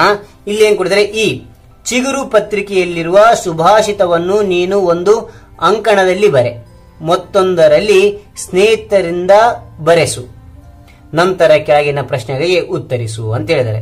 ಸರಿ, ಒಂದು ಅಂಕಣದಲ್ಲಿ ನಾವು ಬರೆಯಬೇಕು, ಇನ್ನೊಂದು ಅಂಕಣದಲ್ಲಿ ನಿಮ್ಮ ಸ್ನೇಹಿತರೊಂದಿಗೆ ಬರೆಸಬೇಕಂತ ಹೇಳಿದರೆ. ಸರಿ, ಹಾಗಾದ್ರೆ ನೋಡೋಣ. ನೀವು ಕೂಡ ನೀನು ಒಂದು ಅಂಕಣದಲ್ಲಿ ಬರೀ ಅದನ್ನೇ, ಮತ್ತೆ ಅದನ್ನೇ ಸೇಮ್ ಆಗಿ ನಿಮ್ಮ ಸ್ನೇಹಿತರೊಂದಿಗೆ ಬರೆಸು, ಸರಿನಾ? ಇಲ್ಲಿ ನಾನು ಬರಿತಾ ಇದ್ದೀನಿ. ಚೆನ್ನ, ತ್ಯಾಗ, ಪ್ರೀತಿ, ಕರುಣೆ ಮತ್ತು ಪ್ರಾಮಾಣಿಕತೆಯೇ ನಿಜವಾದ ಶಿಕ್ಷಣ, ಸರಿನಾ? ನಿನ್ನ ಗೆಳೆಯ ಒಂದು ಹೆಸರನ್ನು ಬರೆಸು. ಇಲ್ಲಿ ಶಿವ ನಾನೇ ಬರೆದಿದ್ದೇನೆ, ಇಲ್ಲಿ ಅಕ್ಷರಗಳು ಸೇಮ್ ಆಗಿವೆ. ನಿಮ್ಮ ಸ್ನೇಹಿತರ ಬೆಂದು ಬೆಳೆಸುವ ಅಕ್ಷರಗಳು ಬದಲಾಗ್ತವೆ. ನಿನಗೆ ಮತ್ತು ನಿಮ್ಮ ಸ್ನೇಹಿತರಿಗೆ ಏನು ವ್ಯತ್ಯಾಸ ಆಗುತ್ತೆ ಅನ್ನೋದು ನಿಮಗೆ ತಿಳಿಬೇಕಾಗುತ್ತೆ. ಇಲ್ಲಿ ಯಾರ ಬರಹ ಚೆನ್ನಾಗಿದೆ, ಇದರಲ್ಲಿ ಯಾವ ಬರಹ ಚೆನ್ನಾಗಿದೆ ಅಂತ ನೋಡೋದಾದ್ರೆ ಇವೆರಡರಲ್ಲಿ ಅಂದ್ರೆ ಇಲ್ಲಿ ಶಿವನ ಬರವಣಿಗೆ ಚೆನ್ನಾಗಿದೆ. ಓಕೆನಾ? ಇಲ್ಲಿ ಶಿವನ ಬರಹ ಚೆನ್ನಾಗಿದೆ ಅಂತ ನಾನು ಬರೆದಿದ್ದೇನೆ. ಬರಹ ಚೆನ್ನಾಗಿದೆ ಎನ್ನಲು ಒಂದು ಕಾರಣ ಕೊಡು ಅಂದ್ರಿಗಿನ ಅಕ್ಷರ ಚೆನ್ನಾಗಿ ಮತ್ತು ಲೇಖನ ಚಿಹ್ನೆ ಸರಿಯಾಗಿ ಬಳಸಿರುವನು. ಲೇಖನ ಚಿಹ್ನೆಗಳನ್ನ ಇಲ್ಲಿ ಸರಿಯಾಗಿ ಬಳಸಿದ್ದಾನೆ, ಆದ ಕಾರಣ ಅವನು ಚೆನ್ನಾಗಿದೆ, ನೋಡೋಕ್ಕೂ ಚೆನ್ನಾಗಿದೆ ಅಂತೇಳಿ ಬರೆದಿದ್ದೇನೆ. ಅದಾನಂತರ 3, ಬರಹ ಚೆನ್ನಾಗಿಲ್ಲ ಎನ್ನುವ ಒಂದು ಕಾರಣ ಕೊಡು. ಬರಹ ಎದಕ್ ಚೆನ್ನಾಗಿಲ್ಲ ಅಂತ ಹೇಳ್ತೀವಿ ಅಂದ್ರೆ ಅಕ್ಷರಗಳು ಸ್ಪಷ್ಟವಾಗಿಲ್ಲ ಮತ್ತು ಲೇಖನ ಚಿಹ್ನೆ ಸರಿಯಾಗಿ ಬಳಸಿಲ್ಲ, ಆದ ಕಾರಣ ನಾನು ಚೆನ್ನಾಗಿಲ್ಲ ಅಂತ ಹೇಳ್ತಾ ಇದ್ದೀನಿ. ಯಾರ್ದು? ಚೆನ್ನಂದು. ಅದೇ ರೀತಿ ಈ ಕೊಟ್ಟಿದ್ದಾರೆ, ಈ ವಾಕ್ಯಗಳನ್ನು ನಕಲು ಮಾಡುವಂತಿದೆ. ಇಲ್ಲಿ ಕೊಟ್ಟಿದ್ದಾನೆ, ಈ ವಾಕ್ಯಗಳನ್ನು ನಕಲು ಮಾಡಬೇಕಂತೆ. ಇದು ನಕಲು ಮಾಡುವ ರೀತಿ, ಯಾವ ರೀತಿ ಕಾಪಿ ರೈಟಿಂಗ್ ಬರಬೇಕು ಅನ್ನೋದ್ರ ಬಗ್ಗೆ ನಾನು ಆಲ್ರೆಡಿ ವಿಡಿಯೋ ಮಾಡಿದ್ದೀನಿ. ಮೇಲೆ ಐಕಾನ್ ಮೂಲಕ ನೀವು ಆ ಒಂದು ವಿಡಿಯೋ ನೀವು ನೋಡಬಹುದು, ಸರಿನಾ? ಸರಿ, ಇಲ್ಲಿ ನೋಡಿ, ಕೋಗಿಲೆಯ ಗಾನ ಇಂಪು ಅಂತಕ್ಕಂಥದ್ದು ಇಲ್ಲಿ ಬರೆದೇನೆ. ಮಾಡಿದ್ದುಣ್ಣೋ ಮಹಾರಾಯ ಅಂತಕ್ಕಂಥದ್ದು ಇಲ್ಲಿ ನಕಲು ಮಾಡಿದ್ದೇನೆ. ಸರಿ, ಈ ಕಮಾನಿನಲ್ಲಿ ನಿನ್ನ ಹೆಸರನ್ನು ಬರೆ ಅಂತಿದೆ. ಇಲ್ಲಿ ನಿನ್ನ ಹೆಸರನ್ನು ಬರೀಬೇಕು ಮಕ್ಕಳೇ, ಓಕೆನಾ? ಈ ರೀತಿಯ ಕ್ರಾಸ್ ಆಗಿ ಬರಿತಾ ಹೋಗಿ. ಇಲ್ಲಿ ಏನ್ ಬರ್ತೇನೆ? ಶಿವ ಅದ್ವೈತ್ ಅಂತ ಬರೆದಿದ್ದೇನೆ, ಓಕೆನಾ? ಇಲ್ಲಿ ಇದೆ. ಚುಕ್ಕಿ ಚಿನ್ನ ಶಾಲಾ ಪತ್ರಿಕೆಗೆ 3 ಸಾಲುಗಳ ಒಂದು ಲೇಖನವನ್ನು ಶುದ್ಧ ಬರೆಹದಲ್ಲಿ ಬರೆ ಅಂತಿದೆ, ಓಕೆನಾ? ಚುಕ್ಕಿ ಚಿನ್ನ ಶಾಲಾ ಪತ್ರಿಕೆ ಬರೀಬೇಕಂತ 3 ಸಾಲು ಬರೀಬೇಕಂತೆ. ಏನು ಬರೆದೇನೆ ನೋಡಿ. ಗಾದೆ, ಗಾದೆ ಎಂದರೆ ನಾಣ್ಣುಡಿ. ಕೈ ಕೆಸರಾದರೆ ಬಾಯಿ ಮೊಸರು, ಹಾಸಿಗೆ ಇದ್ದಷ್ಟು ಕಾಲು ಚಾಚು, ದುಡಿದವನಿಗೆ ದುಃಖವಿಲ್ಲ, ಸೋಮಾರಿಗೆ ಸುಖವಿಲ್ಲ. ಹೀಗೆ ಇತರೆ ನೋಡಬಹುದಾಗಿದೆ. ಓಕೆನಾ? ಸರಿ, ಹಾಗಾದ್ರೆ ಭಾಷಾಭ್ಯಾಸ ಕೊಟ್ಟಿದ್ದಾನೆ. ಈ ಚಿತ್ರಗಳನ್ನು ನೋಡಿ ನಿನಗನಿಸಿದ್ದನ್ನು ಅರ್ಥಪೂರ್ಣ ವಾಕ್ಯದಲ್ಲಿ ಬರೆ ಅಂತೇಳಿ. ಈ ಚಿತ್ರ ನೋಡಿ, ಈ ಚಿತ್ರ ನಿಮ್ಗೆ ಏನ್ ಅನ್ಸುತ್ತೆ ಇಲ್ಲಿ ನೀವು ಬರಿಬೇಕಾಗತ್ತೆ. ಇಲ್ಲಿ ಉದಾಹರಣೆಗೆ ಮಾದರಿಗೆ ಒಂದು ಕೊಟ್ಟಿದ್ದಾನೆ. ಇಲ್ಲಿ ಹುಡುಗಿ ಏನ್ ಮಾಡ್ತಾ ಇದೆ, ಹುಡುಗಿ ನೀರನ್ನು ಕುಡಿಯುತ್ತಿದ್ದಾಳೆ ಅಂತೇಳಿ ಆಲ್ರೆಡಿ ಇಲ್ಲಿ ಕೊಟ್ಟಿದ್ದಾರೆ ಉದಾಹರಣೆಗೆ. ಹಾಗಾದ್ರೆ ನಾನು ಇಲ್ಲಿ ಬರಿತಾ ಇದ್ದೀನಿ, ಹುಡುಗನು ಗಿಡಕ್ಕೆ ನೀರನ್ನು ಹಾಕುತ್ತಿರುವನು ಅಂತ ನಾನು ಬರೆದಿದ್ದೇನೆ. ಈ ಒಂದು ಚಿತ್ರ ನೋಡಿ, ನಿಮಗೆ ಏನ್ ಅನ್ಸುತ್ತೆ ಇಲ್ಲಿ ಬರೀರಿ. ಹುಡುಗನು ಹಲ್ಲುಗಳನ್ನು ಉಜ್ಜುತ್ತಿರುವನು. ಅದಾದ ನಂತರ ಇಲ್ಲಿ ನೋಡಿ ಏನ್ ಕಾಣ್ತಾ ಇದ್ದಾರೆ, ಪ್ರಯಾಣಿಕರು ಬಸ್ಸಿನಲ್ಲಿ ಹತ್ತುತ್ತಿದ್ದಾರೆ. ಈ ಹುಡುಗಿ ಏನ್ ಮಾಡ್ತಾ ಇದ್ದಾರೆ ನೋಡಿ, ಈ ಹುಡುಗಿ ಹಗ್ಗದ ಆಟ ಆಡುತ್ತಿದ್ದಾಳೆ. ಇಲ್ಲಿ ಮೊಲ ಏನ್ ಮಾಡ್ತಾ ಇದೆ, ಮೊಲವು ಹುಲ್ಲನ್ನು ತಿನ್ನುತ್ತಿದೆ. ಹೌದಾ? ಸರಿ, ಹಾಗಾದ್ರೆ ಇಲ್ಲಿ ಏನ್ ಕೊಟ್ಟಿದ್ದಾನೆ ನೋಡಿ, ಇಲ್ಲಿ ಭಾಷಾ ಚಟುವಟಿಕೆ ಅಂತಿದೆ. ಇಲ್ಲಿ ಗಾದೆಗಳನ್ನು ಓದಿ ತಿಳಿ ಅಂತ ಹೇಳಿದ್ರೆ ಗಾದೆಗಳನ್ನು ಓದ್ಬೇಕಂತೆ. ಮೊದಲನೇದು ಆಪತ್ತಿಗಾದವನೇ ನೆಂಟ. ಎರಡನೇದು ಮಾತು ಬೆಳ್ಳಿ ಮೌನ ಬಂಗಾರ. ಮೂರನೇದು ಅತಿ ಆಸೆ ಗತಿ ಕೇಡು. ನಾಲ್ಕನೇದು ಆಳಾಗಿ ದುಡಿ ಅರಸಾಗಿ ಉಣ್ಣು. ಓಕೆನಾ? ಸರಿ, ಹಾಗಾದ್ರೆ ಇಲ್ಲಿ ಒಂದು ಕೊಟ್ಟಿದ್ದಾನೆ. ಏನ್ ಕೊಟ್ಟಿದ್ದಾನೆ ಅಂದ್ರೆ ಸರಿಯಾದ ಪದವನ್ನು ಆರಿಸಿ ಗಾದೆಯನ್ನು ಪೂರ್ಣ ಮಾಡು ಅಂತಿದೆ. ಓಕೆ, ಮೊದಲನೇದು ಮಾಡಿದ್ದಲ್ಲಿ ಏನು ಇಲ್ಲಿ ಕೊಟ್ಟಿದ್ದಾರೆ ನೋಡಿ. ಈ ಒಂದು ಕರೆಕ್ಟ್ ಪದಗಳನ್ನ ನಾವು ಇಲ್ಲಿ ಬಳಸ್ತಾ ಹೋಗಬೇಕಾಗುತ್ತೆ. ಸರಿನಾ? ಮಾಡಿದ್ದುಣ್ಣೋ ಮಹಾರಾಯ. ಇಲ್ಲಿದೆ ನೋಡಿ, ಈ ಒಂದು ಪದ ಇಲ್ಲಿ ಬರೆದೇನೆ, ಮಹಾರಾಯ. ಎತ್ತು ಏರಿಗೆ ಎಳೆದರೆ ಕೋಣ ನೀರಿಗೆ ಎಳೆಯುತ್ತದೆ. ಇಲ್ಲಿ ಆಯ್ಕೆ ಮಾಡಿ ಇಲ್ಲಿ ಬರಿತಾ ಹೋಗಿದ್ದೇನೆ. ಹೊಟ್ಟೆಗೆ ಹಿಟ್ಟಿಲ್ಲ ಜುಟ್ಟಿಗೆ ಮಲ್ಲಿಗೆ ಹೂ. ಶಕ್ತಿಗಿಂತ ಯುಕ್ತಿ ಮೇಲು. ಸರಿನಾ? ಇಲ್ಲಿ ಈ ಕೊಟ್ಟಿದ್ದಾನೆ. ಈ ಪದಗಳನ್ನು ಸರಿಯಾದ ರೂಪದಲ್ಲಿ ಬರೆ ಅಂತಿದೆ. ಓಕೆನಾ? ಮೊದಲನೇದೇನು ಕೊಟ್ಟಿದ್ದಾನೆ, ಕುತೂಹಲ. ನೋಡಿ ಇಲ್ಲಿ ದೀರ್ಘ ಕೊಟ್ಟಿದ್ದಾನೆ, ಕುತೂಹಲ ಅಂತ ಕೊಟ್ಟಿದ್ದಾನೆ. ಇದು ಅಲ್ಲ, ಕುತೂಹಲ ಇಲ್ಲಿ ಕೊಡ್ಬೇಕಾಗುತ್ತೆ ಕುಂಬು ದೀರ್ಘ. ಶಿಕ್ಷಕ ಅಂತಿದೆ, ಶಿಕ್ಷಕ ಅಲ್ಲ ಶಿಕ್ಷಕ. ಓಕೆನಾ? ಜಾಲಪಾತ ಅಂತ ಕೊಟ್ಟಿದ್ದೇನೆ. ಇದೇನಿದು, ದೀರ್ಘ ಅಲ್ಲ, ಜಲಪಾತ. ನಿಡುಗಟ್ಟು ಅಂತಿದೆ. ಇಲ್ಲಿ ನಿಡುಗಟ್ಟು ಅಲ್ಲ, ಅದು ನುಡಿಗಟ್ಟು ಅಂತ ಆಗುತ್ತೆ. ಸರಿನಾ? ಈ ರೀತಿಯಾಗಿ ನಾವೇನ್ ಮಾಡಬೇಕು, ಕರೆಕ್ಟ್ ಆಗಿ ಪದಗಳನ್ನ ಬರಿಬೇಕಾಗುತ್ತೆ ಸರಿಯಾದ ರೂಪದಲ್ಲಿ. ಸರಿ, ಹಾಗಾದ್ರೆ ಮಕ್ಕಳೇ, ಈ ಒಂದು ವಿಡಿಯೋದಲ್ಲಿ ಏನಾದ್ರೂ ಡೌಟ್ ಇದೆಯಾ? ಈ ಒಂದು ಅಭ್ಯಾಸದಲ್ಲಿ ಡೌಟ್ ಇದ್ರೆ ಕಾಮೆಂಟ್ ಮಾಡಿ, ಖಂಡಿತ ನಿಮಗೆ ಉತ್ತರ ತಿಳಿಸ್ಕೊಡ್ತೀನಿ ಅಂತ ಹೇಳ್ತಾ ಈ ಒಂದು ವಿಡಿಯೋ ಇಷ್ಟವಾದಲ್ಲಿ ಲೈಕ್ ಮಾಡಿ, ಶೇರ್ ಮಾಡಿ, ಸಬ್ಸ್ಕ್ರೈಬ್ ಆಗೋದು ಮರಿಬೇಡಿ ಅಂತ ಹೇಳ್ತಾ ಈ ಒಂದು ವಿಡಿಯೋ ಮುಗಿಸ್ತಾನೆ. Thank you for watching. Bye ಮಕ್ಕಳೇ. 3ನೇ ತರಗತಿ ಕನ್ನಡ ಪಾಠ 6 ಈಸೂರ ಸ್ವಾಗತ. ಈಸೂರ ಸ್ವಾಗತದಲ್ಲಿ ಏನ್ ನೋಡ್ತಾ ಇದೀವಿ ಅಂದ್ರೆ ಇಲ್ಲಿ ಈ ಒಂದು ಪಾಠದ ಒಂದು ಪ್ರಶ್ನೋತ್ತರಗಳು ನೋಡ್ತಾ ಇದೀವಿ. ರೈಟ್? ಹಾಗಾದ್ರೆ 3ನೇ ತರಗತಿ ಸಂಬಂಧಪಟ್ಟಂತಹ ಕನ್ನಡ, ಇಂಗ್ಲಿಷ್, ಪರಿಸರ ವಿಜ್ಞಾನ ಮತ್ತು ಗಣಿತಕ್ಕೆ ಸಂಬಂಧಪಟ್ಟ ವಿಡಿಯೋಗಳು ಬೇಕಾ? ಲಿಂಕ್ ಡಿಸ್ಕ್ರಿಪ್ಷನ್ ಇರುತ್ತೇನೆ, ಅಲ್ಲಿ ಕ್ಲಿಕ್ ಮಾಡೋ ಮೂಲಕ ನೀವು ಆ ಎಲ್ಲಾ ವಿಡಿಯೋಗಳು ನೋಡಬಹುದು ಅಂತ ಹೇಳ್ತಾ, ಇಲ್ಲಿ ಏನಾಗಿತ್ತು ಅಂದ್ರೆ ಇದು ಈಸೂರು ಅಂತಕ್ಕಂಥ ಒಂದು ನಡೆದ ಕತೆ. ಇದು ಈಸೂರಿನಲ್ಲಿ ಮಕ್ಕಳೇ ಒಂದು ಸರ್ಕಾರವನ್ನು ರಚಿಸಿಕೊಂಡು ಬ್ರಿಟಿಷರ ವಿರುದ್ಧ ಹೋರಾಡಿದ ಕತೆ ಇದಾಗಿದೆ. ರೈಟ್? ಹಾಗಾದ್ರೆ ಈ ಒಂದು ಪಾಠದ ಪ್ರಶ್ನೋತ್ತರಗಳು ನೋಡ್ತಾ ಹೋಗೋಣ. ಅಲ್ಲಿಯೂ ಕೂಡ ಈ ಪಾಠದ ವಿವರಣೆ ನಾವು ಶಾರ್ಟ್ ಆಗಿ ತಿಳ್ಕೋಬಹುದು. ಓಕೆ, ಹಾಗಾದ್ರೆ ನಾವು ಈಗೇನ್ ನೋಡ್ತಾ ಇದೀವಿ, ಈ ಒಂದು ಪಾಠದಲ್ಲಿ ಇರ್ತಕ್ಕಂತಹ ಇಲ್ಲಿ ಅಭ್ಯಾಸವನ್ನು ನೋಡ್ತಾ ಹೋಗೋಣ. ಹಾಗಾದ್ರೆ ನನ್ನ ಚಾನಲ್ ಮೊದಲೇ ಸಾರಿ ನೋಡ್ತಾ ಇದ್ದೀರಾ, ಕೆಂಪು ಬಿಟ್ಟಿರ್ತಾ ಸಬ್ಸ್ಕ್ರೈಬ್ ಬಟನ್ ಕ್ಲಿಕ್ ಮಾಡಿ, ಪಕ್ಕದ ಗಂಟೆ ಐಕನ್ ಕ್ಲಿಕ್ ಮಾಡಿ, ಪಕ್ಕದಲ್ಲಿರ್ತಕ್ಕ ಗಂಟೆ ಐಕನ್ ಆಕ್ಟಿವೇಟ್ ಮಾಡಿದ್ರೆ ಮಾತ್ರ ನಾನು ತೆಗಿತಕ್ಕಂಥ ವಿಡಿಯೋ ನೋಟಿಫಿಕೇಶನ್ ಬರಲು ಸಾಧ್ಯ ಅಂತ ಹೇಳ್ತಾ, ಹಾಗಾದ್ರೆ ಈ ಒಂದು ವಿಡಿಯೋ ಇಷ್ಟ ಆದರೆ ಲೈಕ್ ಮಾಡಿ, ನಿಮ್ಮ ಫ್ರೆಂಡ್ಸ್ ಮತ್ತು ಸ್ನೇಹಿತರಿಗೂ ಶೇರ್ ಮಾಡಿ, ಈ ವಿಷಯ ಅವ್ರಿಗೂ ತಿಳಿಯುತ್ತೆ ಅಂತ ಹೇಳ್ತಾ, ಹಾಗಾದ್ರೆ ಈ ಒಂದು ವಿವರಣೆ ನೋಡ್ತಾ ಹೋಗೋಣ ಬನ್ನಿ. ನೋಡಿ, ಮೊದಲನೇದಾಗಿ ಇಲ್ಲಿ ಅಭ್ಯಾಸ ನೋಡ್ತೇವೆ. ಅಭ್ಯಾಸದಲ್ಲಿ ಏನಿದೆ ಅಂದ್ರೆ ಒಂದು ಪದ ವಾಕ್ಯದಲ್ಲಿ ಉತ್ತರಿಸುವಂತಿದೆ. ಓಕೆನಾ? ಒಂದು ವಾಕ್ಯದಲ್ಲಿ ಉತ್ತರಿಸಬೇಕಂತ ಹೇಳಿದ್ರೆ, ಹಾಗಾದ್ರೆ ಇಲ್ಲಿ ಮೊದಲನೇ ಪ್ರಶ್ನೆ ಏನಿದೆ ಅಂದ್ರೆ ಈಸೂರು ಯಾವ ಜಿಲ್ಲೆಯಲ್ಲಿದೆ? ಈಸೂರು ಅಂತಕ್ಕಂಥ ಊರು ಯಾವ ಜಿಲ್ಲೆಯಲ್ಲಿದೆ ಅಂದ್ರೆ ಈಸೂರು ಶಿವಮೊಗ್ಗ ಜಿಲ್ಲೆಯಲ್ಲಿದೆ. ಈಸೂರಲ್ಲಿದೆ, ಶಿವಮೊಗ್ಗ ಜಿಲ್ಲೆ ಇದೆ. ಎರಡನೇದು, ಗಾಂಧೀಜಿಯವರು ಆರಂಭಿಸಿದ ಚಳುವಳಿ ಯಾವುದು?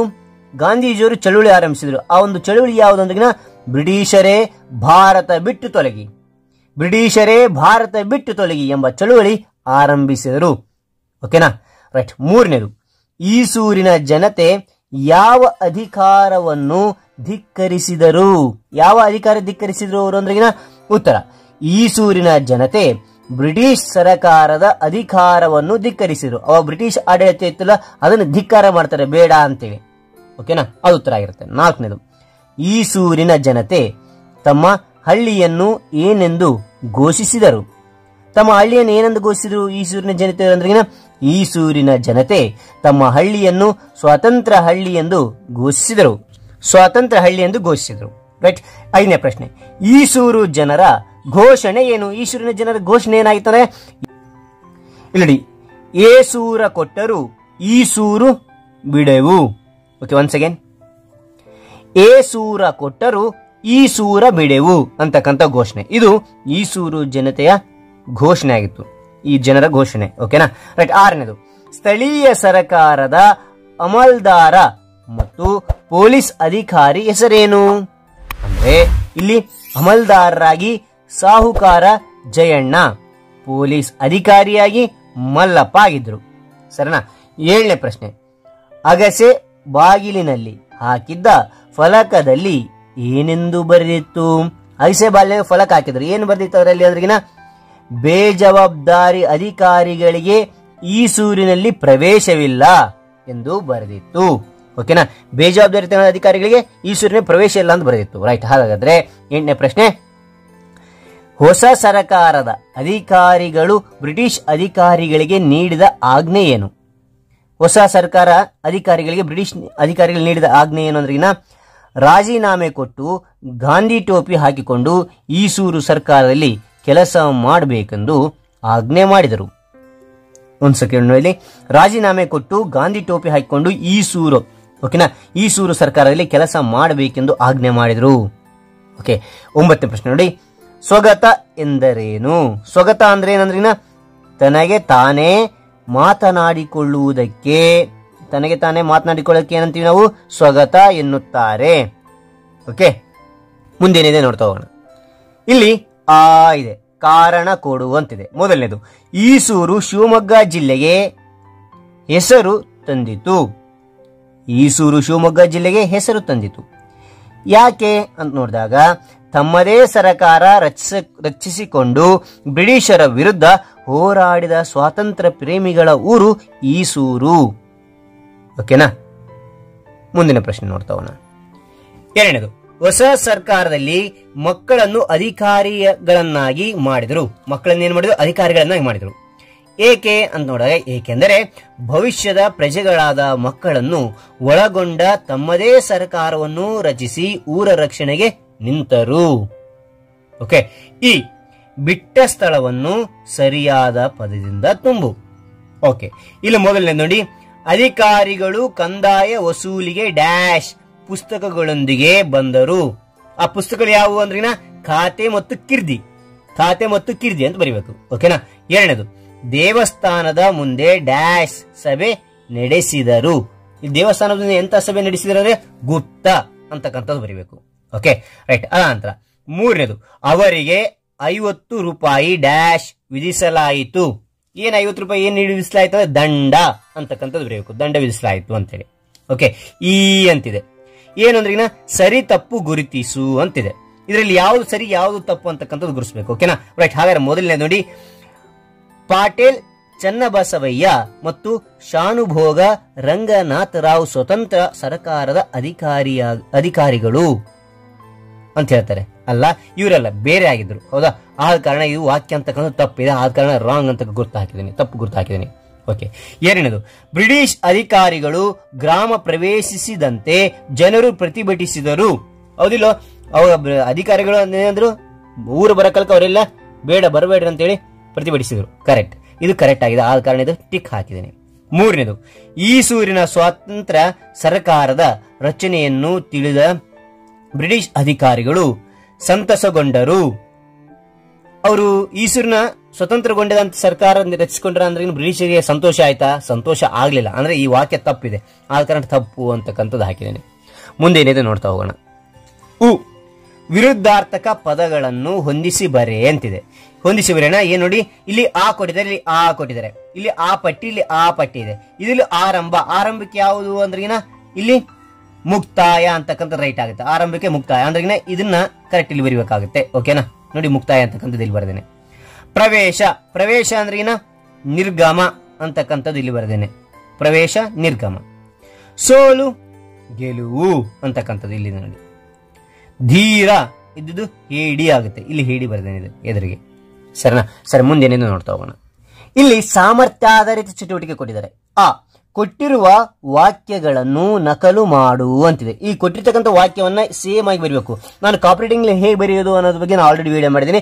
ಮೇಲೆ ಐಕಾರ್ಡ್ ಮೂಲಕ ನೀವು ಆ ಎಲ್ಲ ವಿಡಿಯೋಗಳು ನೋಡಿ, ಆಗ ನಿಮಗೆ ಕಾಪರೇಟಿಂಗ್ ಬರೆಯೋದು, ದುಂಡಾಗಿ ಅಕ್ಷರ ಬರೆಯೋದು ನಿಮಗೆ ತಿಳಿಯುತ್ತದೆ. ಓಕೆನಾ? ರೈಟ್. ಏನಿದೆ ನೋಡ್ತಾ ಹೋಗೋಣ. ಏಸೂರು ಕೊಟ್ಟರು ಈ ಸೂರು ಬಿಡೆವು ಅಂತಕ್ಕಂಥದ್ದು ನಾನು ಬರಿತಾ ಹೋಗಿದ್ದೀನಿ. ರೈಟ್. ಅದ ಅಂತ ಬ್ರಿಟಿಷರೇ ಭಾರತ ಬಿಟ್ಟು ತೊಲಗಿ. ಓಕೆ, ಬ್ರಿಟಿಷರೇ ಭಾರತ ಬಿಟ್ಟು ತೊಲಗಿ ಅಂತಕ್ಕಂಥದ್ದು ಬರಿತಾ ಹೋಗಿದ್ದೀನಿ. ಬೇಜವಾಬ್ದಾರಿ ಅಧಿಕಾರಿಗಳಿಗೆ ಈ ಸೂರಿಗೆ ಪ್ರವೇಶವಿಲ್ಲ ಅಂತಕ್ಕಂಥದ್ದು ಇಲ್ಲಿ ಬರಿತಾ ಹೋಗಿದ್ದೀನಿ. ರೈಟ್. ಇಲ್ಲಿ ನೋಡಿ ಕೊಟ್ಟಿದ್ದಾನೆ. ಇಲ್ಲಿ ಕೊಟ್ಟಿರುವ ವಾಕ್ಯಗಳನ್ನು ಸರಿಯಾದ ಕ್ರಮದಲ್ಲಿ ಬರೆ. ಸರಿಯಾದ ಕ್ರಮ, ಉಲ್ಟಾ ಪಟ್ಟ ಕೊಟ್ಟಿದ್ದ ಅದನ್ನ ಸರಿಯಾಗಿ ನಾವು ಬರಿತಾ ಹೋಗ್ಬೇಕು. ಓಕೆನಾ? ಇಲ್ಲಿ ನೋಡಿ, ಆಳುತ್ತಿದ್ದರು ಹಿಂದೆ ಬ್ರಿಟಿಷರು ಭಾರತವನ್ನು ಅಂತ ಕೊಟ್ಟಿದ್ದಾರೆ. ನಾವು ಕರೆಕ್ಟ್ ಆಗಿ ವಾಕ್ಯ ಮಾಡಿದಾಗ ಬ್ರಿಟಿಷರು ಹಿಂದೆ ಭಾರತವನ್ನು ಆಳುತ್ತಿದ್ದರು ಅಂತಕ್ಕಂಥದ್ದಾಗುತ್ತೆ. ಅದೇ ತರನಾಗಿ ಇದನ್ನು ನಾವು ಕರೆಕ್ಟ್ ಆಗಿ ಬರೆದಿದ್ದೇವೆ. ಇಲ್ಲಿ ಬರೆದಾಗ ಏನಾಗುತ್ತೆ ನೋಡಿ, ಈ ಸೂರಿನವರು ಸ್ವಾತಂತ್ರ್ಯ ಪ್ರೇಮಿಗಳು ಅಂತಕ್ಕಂಥದ್ದಾಗುತ್ತೆ. ಓಕೆ, ಮುಂದೆ ಏನಿದೆ ನೋಡ್ತಾ ಹೋಗೋಣ. ಈ ಚಿತ್ರ ನೋಡಿ ಕೊಟ್ಟಿರುವ ಪದಗಳನ್ನು ಬಳಸಿ ವಾಕ್ಯ ರಚಿಸಿ, ಸೂಕ್ತ ವಿನ್ಯಾಸ ಹಾಗೂ ಅಂತರದೊಂದಿಗೆ ಬರೆ ಅಂತೇಳಿ.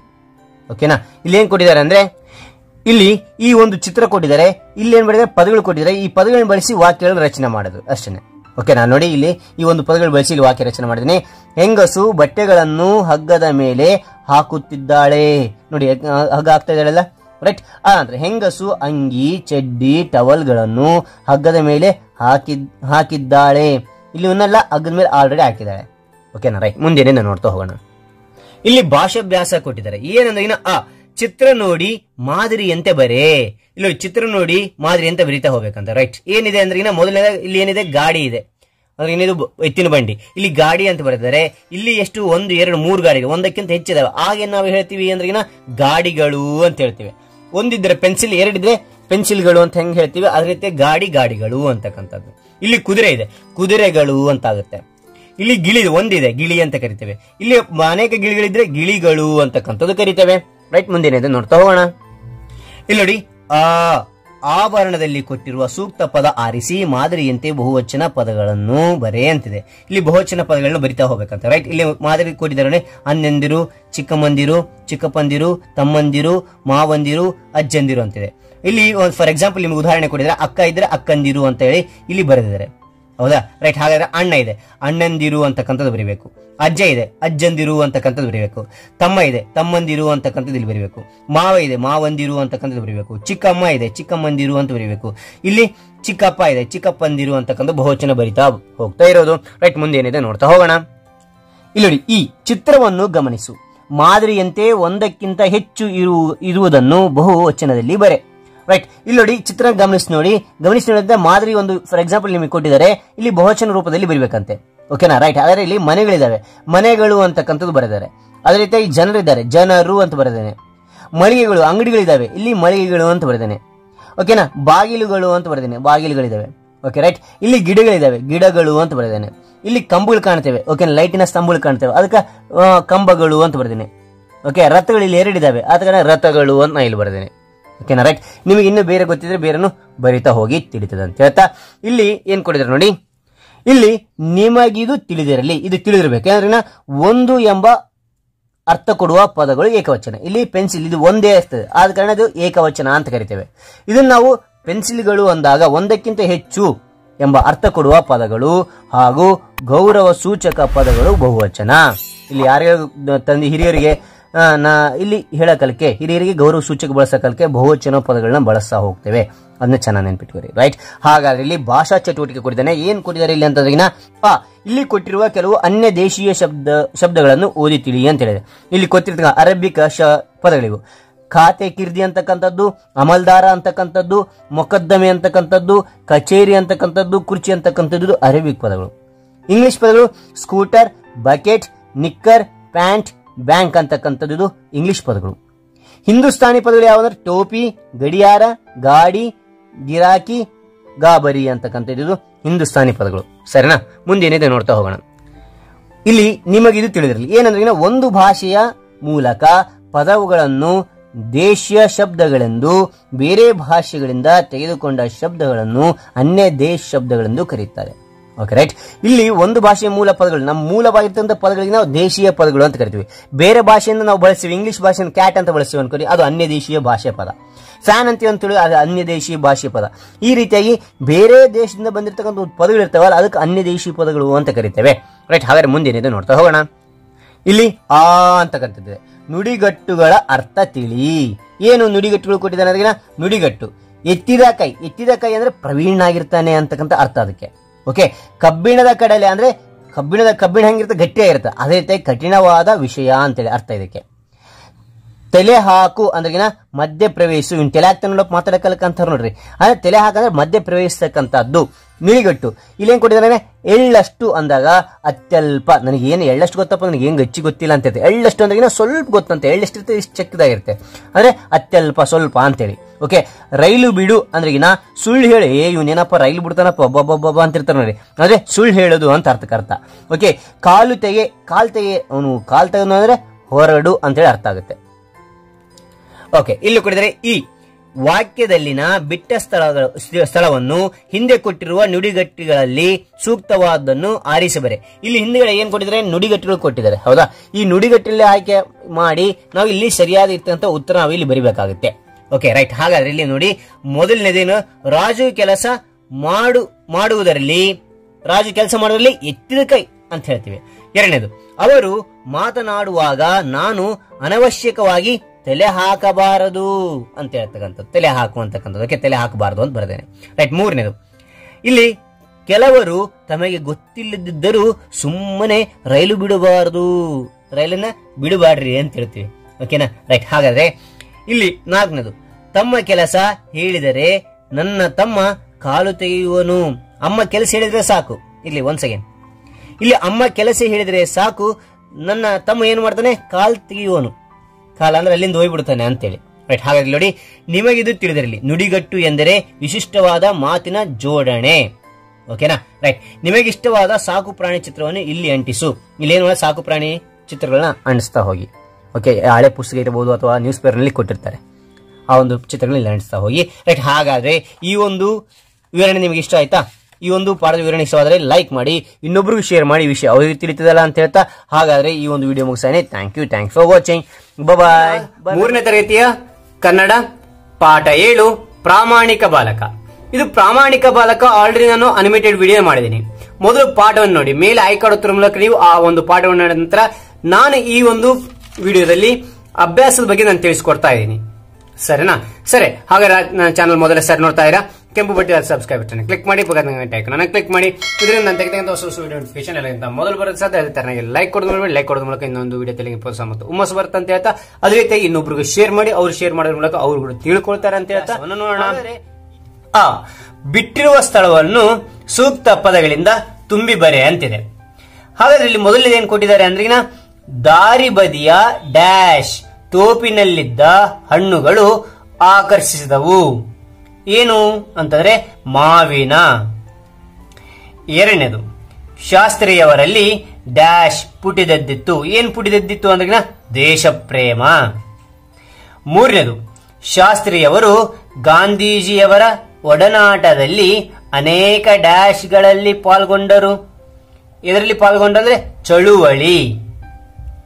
ನಾಲ್ಕನೇದು, ನಮ್ಮ ದೇಶವು 1947 ಆಗಸ್ಟ್ ಡ್ಯಾಶ್ ರಂದು ಸ್ವತಂತ್ರವಾಯಿತು.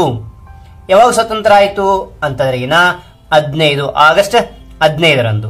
ನೀವು 15 ಇದು ಆಂಗ್ಲ ಸಂಖ್ಯೆ ಇದೆ, ನೀವು ಕನ್ನಡ ಸಂಖ್ಯೆಯಲ್ಲಿ ಕೂಡ ಈ ರೀತಿಯಾಗಿ ಬರೆದು ಕೂಡ ಸರಿಯಾದ್ದೆ.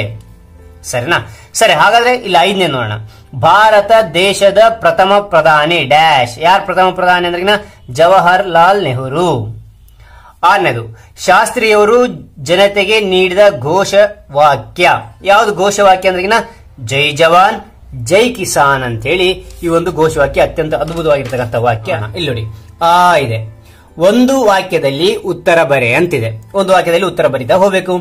ಮೊದಲನೇದು, ಮಕ್ಕಳು ತೋಪನ್ನು ಏಕೆ ಪ್ರವೇಶಿಸಿದರು ಅಂದ್ರೆ ಉತ್ತರ, ಮಾವಿನ ಹಣ್ಣುಗಳು ಮಕ್ಕಳನ್ನು ಆಕರ್ಷಿಸಿದ್ದರಿಂದ ಮಕ್ಕಳು ತೋಪನ್ನು ಪ್ರವೇಶಿಸಿದರು. ನಾ ಇಲ್ಲಿ ಪೆನ್ನಿಂದ ಬರೆದೇನೆ, ನೀವು ಪೆನ್ಸಿಲ್ ಅನ್ನು ಬಳಕೆ ಮಾಡಿ ಬರೀರಿ ಮಕ್ಕಳೇ.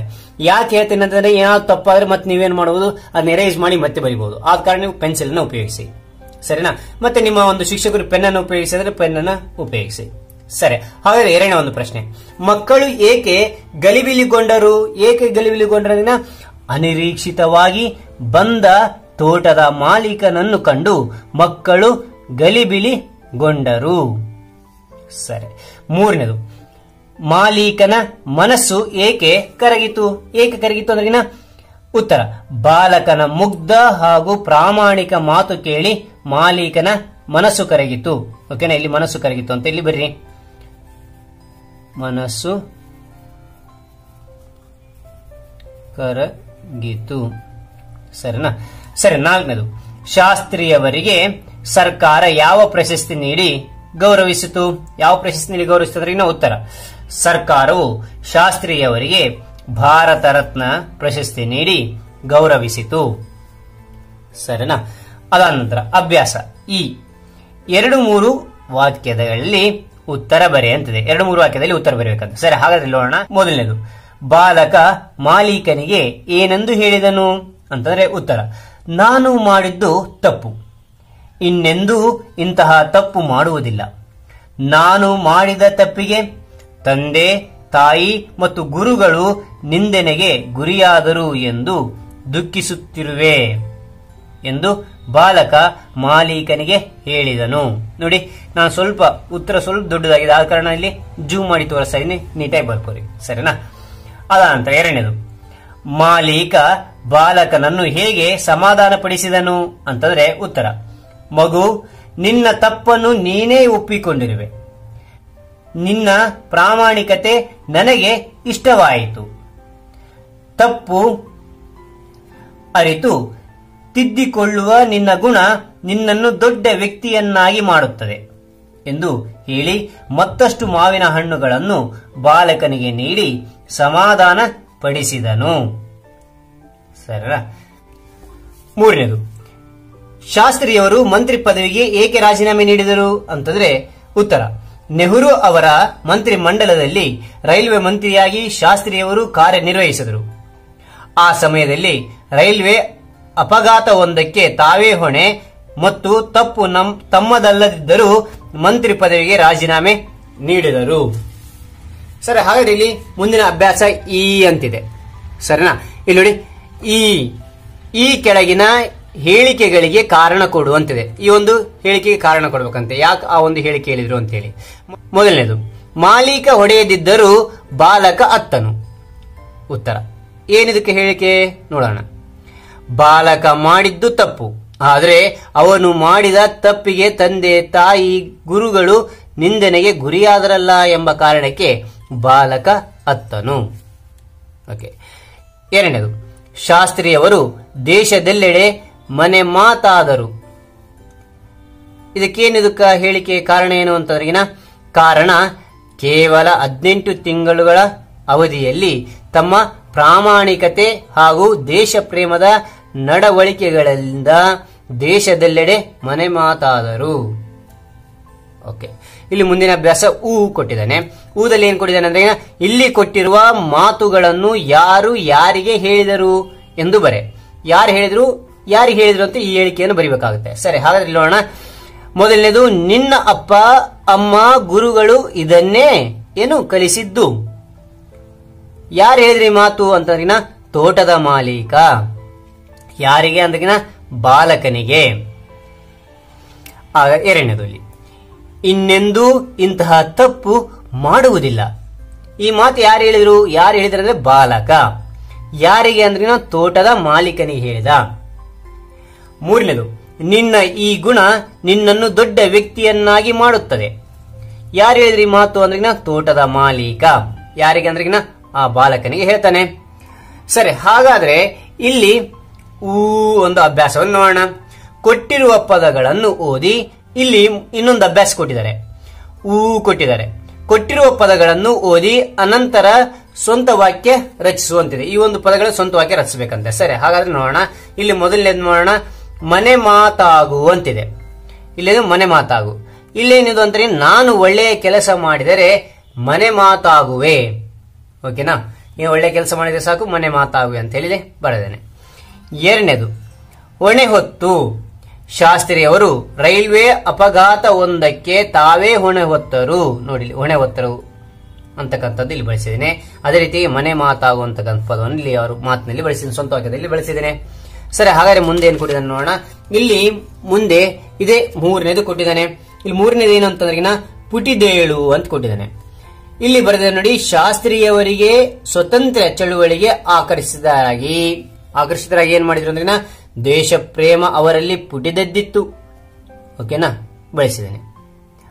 ಇಲ್ಲಿ ನಾಲ್ಕನೇದು ಆಕರ್ಷಿಸು ಅಂತಿದೆ. ಶಿಕ್ಷಕರು ಮಾಡಿಸಿದ ಚಟುವಟಿಕೆ ನನ್ನನ್ನು ಆಕರ್ಷಿಸುವಂತೆ ಮಾಡಿತು. ಆಕರ್ಷಿಸುವಂತ ಪದವನ್ನು ಇಲ್ಲಿ ಬಳಸಿದ್ದೇನೆ. ಓಕೆನಾ, ಸರಿ, ಹಾಗಾದ್ರೆ ಮುಂದಿನ ಅಭ್ಯಾಸ ಏನ್ ಕೊಟ್ಟಿದ್ದೇನೆ, ಸಾಮರ್ಥ್ಯಾಧಾರಿತ ಚಟುವಟಿಕೆ ಅಂತ. ಏನು ಈ ಚಿತ್ರಗಳನ್ನು ಗಮನಿಸಿ ಅವು ಏಕೆ ಬೇಕು ಎಂಬುದನ್ನು ಒಂದು ವಾಕ್ಯದಲ್ಲಿ ಬರೆ. ಈ ಚಿತ್ರದಲ್ಲಿ ನೋಡಿ, ಇದು ಯಾವ್ದು ಎದಕ್ಕೂ ನಾವು ಬಳಸ್ತೀವಿ, ಯಾವ್ದು ಬೇಕು ಅನ್ನೋದು ಇಲ್ಲಿ ಹೇಳ್ಬೇಕಂತೆ. ಮೊದಲನೇದಾಗಿ ಟೋಪಿ ಇದೆ. ತಲೆಗೆ ಟೋಪಿ ಧರಿಸುವುದರಿಂದ ಸೂರ್ಯನ ಬಿಸಿ ತಗಲದಂತೆ ಮಾಡುತ್ತದೆ. ಓಕೆನಾ, ಅದ್ರ ಉಪಯೋಗ. ಅದ ನಂತರ ಇಲ್ಲಿ ಲೇಖನಿ ಇದೆ ಅಥವಾ ಪೆನ್ ಅಂತ ಕರಿತೀವಿ. ಲೇಖನಿ ಬರೆಯುವುದಕ್ಕೆ ಅವಶ್ಯಕವಾಗಿದೆ. ಇಲ್ಲಿ ಏನ್ ಕಂಡು ಬರ್ತದೆ, ಇಲ್ಲಿ ಪುಸ್ತಕ ಕಂಡು ಬರ್ತದೆ. ಪುಸ್ತಕವು ಓದಲು ಮತ್ತು ಜ್ಞಾನಾರ್ಜನೆ ಮಾಡಲು ಉಪಯೋಗ. ಇಲ್ಲಿ ರೈಲು ಕಂಡು ಬರ್ತವೆ. ರೈಲು ಒಂದು ಸ್ಥಳದಿಂದ ಮತ್ತೊಂದು ಸ್ಥಳಕ್ಕೆ ಹೋಗಲು ಉಪಯೋಗ. ಒಂದು ಸ್ಥಳಕ್ಕೆ ಇನ್ನೊಂದು ಸ್ಥಳ ಹೋಗಲು ಅದು ಉಪಯೋಗ ಆಗುತ್ತೆ. ಸರಿನಾ, ಹಾಗಾದ್ರೆ ಇಲ್ಲಿ ಮುಂದಿನ ಅಭ್ಯಾಸ ಏನ್ ಕೊಟ್ಟಿದ್ದೇನೆ ನೋಡೋಣ.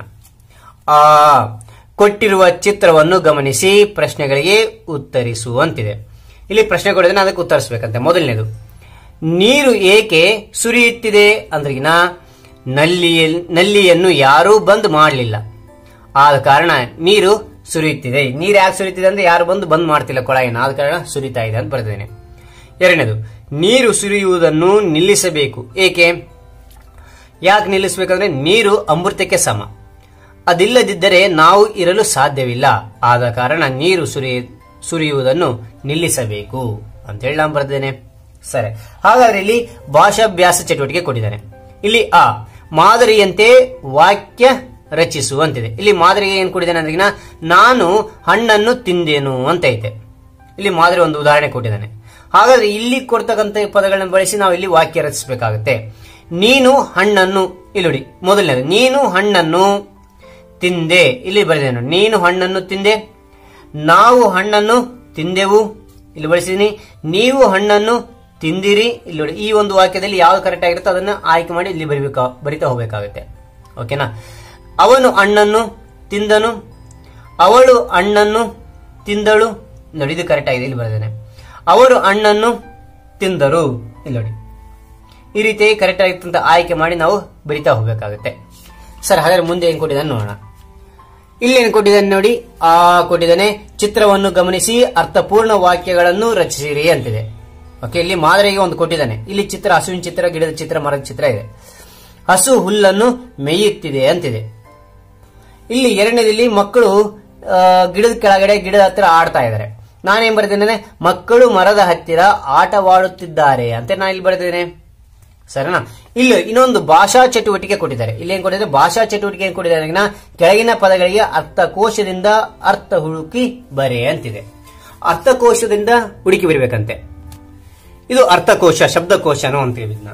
ಓಕೆನಾ.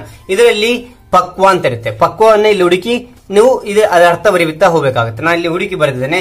ಏನಿದೆ ಅಂದ್ರೆ ಪಕ್ವ ಅಂತ ಹಣ್ಣಾದ, ಓಕೆನಾ, ಮಾಗಿದ ಅನ್ನೋ ಒಂದು ಅರ್ಥ ಕೂಡ ಕೊಡುತ್ತೆ. ಧಾವಿಸು, ವೇಗವಾಗಿ ಹೋಗು ಅಂತೇಳಿ ಅರ್ಥ ಕೊಡುತ್ತೆ. ಗಲಿವಿಲಿ ಅಂದ್ರೆ ದಿಕ್ಕು ತೋರದೆ ಹೋಗುವುದು ಅಂತ ಅರ್ಥ ಆಗುತ್ತೆ. ನೇತೃತ್ವ ಅಂದ್ರೆ ಮುಖಂಡತ್ವ, ನಾಯಕತ್ವ ಅಂತ ಅರ್ಥ ಕೊಡುತ್ತೆ. ಸರಿನಾ ಮಕ್ಕಳೇ. ಸರಿ, ಹಾಗಾದ್ರೆ ಈ ಒಂದು ಅಭ್ಯಾಸದಲ್ಲಿ ಏನಾದ್ರು ಅರ್ಥವಾಗಿಲ್ವಾ, ಡೌಟ್ ಇದೆ, ಡೌಟ್ ಇದ್ದ ಪಕ್ಷದಲ್ಲಿ ಕಾಮೆಂಟ್ ಮಾಡಿ ಖಂಡಿತ ಉತ್ತರ ತಿಳಿಸ್ಕೊಡ್ತೀನಿ ಅಂತ ಹೇಳ್ತಾ ಈ ವಿಡಿಯೋ ಇಷ್ಟವಾದಲ್ಲಿ ಲೈಕ್ ಮಾಡಿ, ಶೇರ್ ಮಾಡಿ, ಸಬ್ಸ್ಕ್ರೈಬ್ ಆಗೋದು ಮರಿಬೇಡಿ ಅಂತ ಹೇಳ್ತಾ ಈ ವಿಡಿಯೋ ಮುಗಿಸಾಯಿನಿ. Thank you for watching. Bye ಮಕ್ಕಳೇ. 3ನೇ ತರಗತಿಯ ಕನ್ನಡ ಪಾಠ 8 ಸಂಕ್ರಾಂತಿ ಪದ್ಯ. ಈ ಒಂದು ಪದ್ಯದ ಅನಿಮೇಟೆಡ್ ವಿಡಿಯೋ ಆಲ್ರೆಡಿ ನಾನು ಮಾಡಿದ್ದೀನಿ. ಮೇಲೆ ಐಕಾಡುತ್ತಿರುವ ಮೂಲಕ ನೀವು ಆ ಒಂದು ವಿಡಿಯೋ ನೋಡಬಹುದು. ಸರಿ, ಹಾಗಾದ್ರೆ ಈ ದಿನ ಈ ವಿಡಿಯೋದಲ್ಲಿ ಅಭ್ಯಾಸದ ಬಗ್ಗೆ ನೋಡ್ತಾ ಇದೀವಿ. ಸರಿನಾ? ಸರಿ, ಹಾಗಾದ್ರೆ ನನ್ನ ಚಾನಲ್ ಮೊದಲನೇ ಸಾರಿ ನೋಡ್ತಾ ಇದ್ದೀರಾ, ಕೆಂಪು ಬಿಟ್ಟಿರ್ತಾ ಸಬ್ಸ್ಕ್ರೈಬ್ ಬಟನ್ ಕ್ಲಿಕ್ ಮಾಡಿ, ಪಕ್ಕದ ಗಂಟೆ ಐಕಾನ್ ಕ್ಲಿಕ್ ಮಾಡಿ.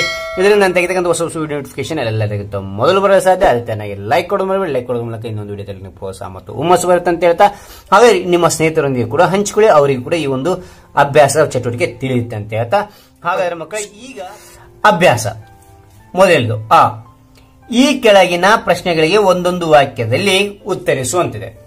ಸರಿ, ಮೊದಲನೇ ಪ್ರಶ್ನೆ, ತಂಗಿಯು ಯಾವ ಲಂಗ ಹಾಕಿಕೊಂಡಿದ್ದಳು ಅಂತಂದ್ರೆ ಉತ್ತರ, ತಂಗಿಯು ಜರಿಯಿಂದ ಕೂಡಿದ ಮಡಿಕೆ ಮುರಿಯದ ಲಂಗ ಹಾಕಿಕೊಂಡಿದ್ದಳು. ಸರಿನಾ? ಎರಡನೇ ಪ್ರಶ್ನೆ, ಗೆಳತಿಯ ಜೊತೆ ತಂಗಿ ಕೇರಿಗೆ ಹೊರಟಿದ್ದು ಏಕೆ? ಹೇಗೆ ಹೊರಟ್ಲು ಅಂತಂದ್ರಿನ ಎಳ್ಳು, ಕಬ್ಬು, ಸಕ್ಕರೆ ಅಚ್ಚು, ಬಾಳೆಹಣ್ಣು, ಬೆಲ್ಲ ಇವುಗಳನ್ನು ಓಣಿಯ ಜನರಿಗೆ ಹಂಚಲು ಗೆಳತಿಯ ಜೊತೆ ತಂಗಿ ಕೇರಿಗೆ ಹೊರಟಿದ್ದಾಳೆ. ಮೂರನೇ ಪ್ರಶ್ನೆ, ಅಪ್ಪ ದನ ಕರುಗಳಿಗೆ ಏನು ಕೊಟ್ಟರು? ಏನು ಕೊಟ್ಟರು ಅಪ್ಪ ಅಂತಂದ್ರೆ ಅಪ್ಪ ದನ ಕರುಗಳಿಗೆ ಅಕ್ಕಿ, ಬೆಲ್ಲ, ಹಣ್ಣುಗಳನ್ನು ಕೊಟ್ಟರು. ಸರಿನಾ? ಹಾಗಾದ್ರೆ ಇಲ್ಲಿ ಮುಂದಿನ ಒಂದು ಪ್ರಶ್ನೆ ಏನಿದೆ ಅಂತಂದ್ರೆ ನಾಲ್ಕನೇ ಪ್ರಶ್ನೆ, ಮಕ್ಕಳನ್ನು ಹಸೆಯಲ್ಲಿ ಕೂರಿಸಿ ಏನು ಮಾಡುವರು? ಹಸೆಯಲ್ಲಿ ಕೂರಿಸಿ ಏನ್ ಮಾಡ್ತಾ ಇದ್ರು ಅಂದ್ರೆ ಉತ್ತರ, ಮಕ್ಕಳನ್ನು ಹಸೆಯಲ್ಲಿ ಕೂರಿಸಿ ಎಳ್ಳು, ಎಲಚಿ, ಅಚ್ಚುಗಳನ್ನು ತಲೆಯ ಮೇಲೆ ಸುರಿಯುವರು. ಐದನೇದು, ಈ ಪದ್ಯವು ಯಾವ ಹಬ್ಬಕ್ಕೆ ಸಂಬಂಧಿಸಿದ್ದಾಗಿದೆ? ಯಾವ ಹಬ್ಬಕ್ಕೆ ಸಂಬಂಧಿಸಿದಾಗಿದೆ ಈ ಪದ್ಯ ಅಂತಂದ್ರೆ ಈ ಪದ್ಯವು ಸಂಕ್ರಾಂತಿ ಹಬ್ಬಕ್ಕೆ ಸಂಬಂಧಿಸಿದ್ದಾಗಿದೆ. ಓಕೆನಾ? ಸರಿ, ಇಲ್ಲಿ ಮುಂದೆ ನೋಡೋಣ. ಆ ಇದೆ, ಆ ಪಟ್ಟಿಯಲ್ಲಿರುವ ವಾಕ್ಯಗಳನ್ನು ಬಾ ಪಟ್ಟಿಯಲ್ಲಿರುವ ವಾಕ್ಯಗಳೊಂದಿಗೆ ಹೊಂದಿಸಿ ಬರೆಯಂತಿದೆ. ಇಲ್ಲಿ ನೋಡಿ, ಇದು ಆ ಪಟ್ಟಿ ಇಲ್ಲಿ ಕಾಣ್ತಕ್ಕಂಥದ್ದು, ಇದು ಬಾ ಪಟ್ಟಿ ಈ ಕಡೆ ಸೈಡ್ ಕಾಣ್ತಕ್ಕಂಥದ್ದು ಬಾ ಪಟ್ಟಿ. ಆ ಪಟ್ಟಿಗೆ ಬಾ ಪಟ್ಟಿಗೆ ನಾವೇನು ಹೊಂದಿಸಿ ಬರೀಬೇಕು. ಸರಿನಾ? ಸರಿ, ಮೊದಲನೇದು ಗರಿಮುರಿ ಜರತಾರಿ, ಇದಕ್ಕೇನಂತಾನೆ ಲಂಗ ಹಾಕಿಕೊಂಡು ಅಂತೇಳಿ ಕರೆಕ್ಟ್ ಆಗುತ್ತೆ. ನಿಮಗೆ ಪದ್ಯ ಓದಿದ್ರೆ ನಿಮಗೆ ಚೆನ್ನಾಗಿ ಅರ್ಥ ಆಗುತ್ತೆ. ಓಕೆನಾ? ಬೀರೋಕಂತ ಹೊರಟಿದ್ದಾಳೆ ತಂಗಿ ಕೇರಿಗೆಲ್ಲ, ಇದು ಕರೆಕ್ಟ್ ಆಗತ್ತೆ, ಇಲ್ಲಿ ಹಾಕಿದ್ದೀನಲ್ಲ. ಮೂರನೇದು ರಂಗೇನಹಳ್ಳಿ ರಂಗಿನ ಗೊಂಬೆ, ರಂಗೇನಹಳ್ಳಿ ರಂಗಿನ ಗೊಂಬೆ ಕಣ್ಣ ತುಂಬ ನೋಡಿ. ಓಕೆನಾ?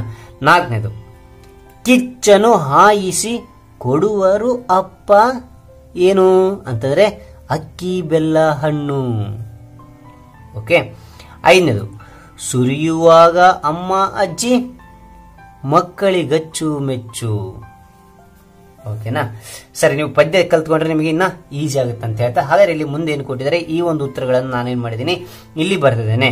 ಮೊದಲನೇ ಉತ್ತರ ಇಲ್ಲಿ ಬರ್ದೇನೆ, ಲಂಗ ಹಾಕಿಕೊಂಡು. ಎರಡನೇದು ತಂಗಿ ಕೇರಿಗೆಲ್ಲ ಅಂತೇಳಿ ಇದ್ರ ಉತ್ತರ ಎಲ್ಲ ನಾನು ಇಲ್ಲಿ ಬರಿತಾ ಹೋಗಿದ್ದೀನಿ.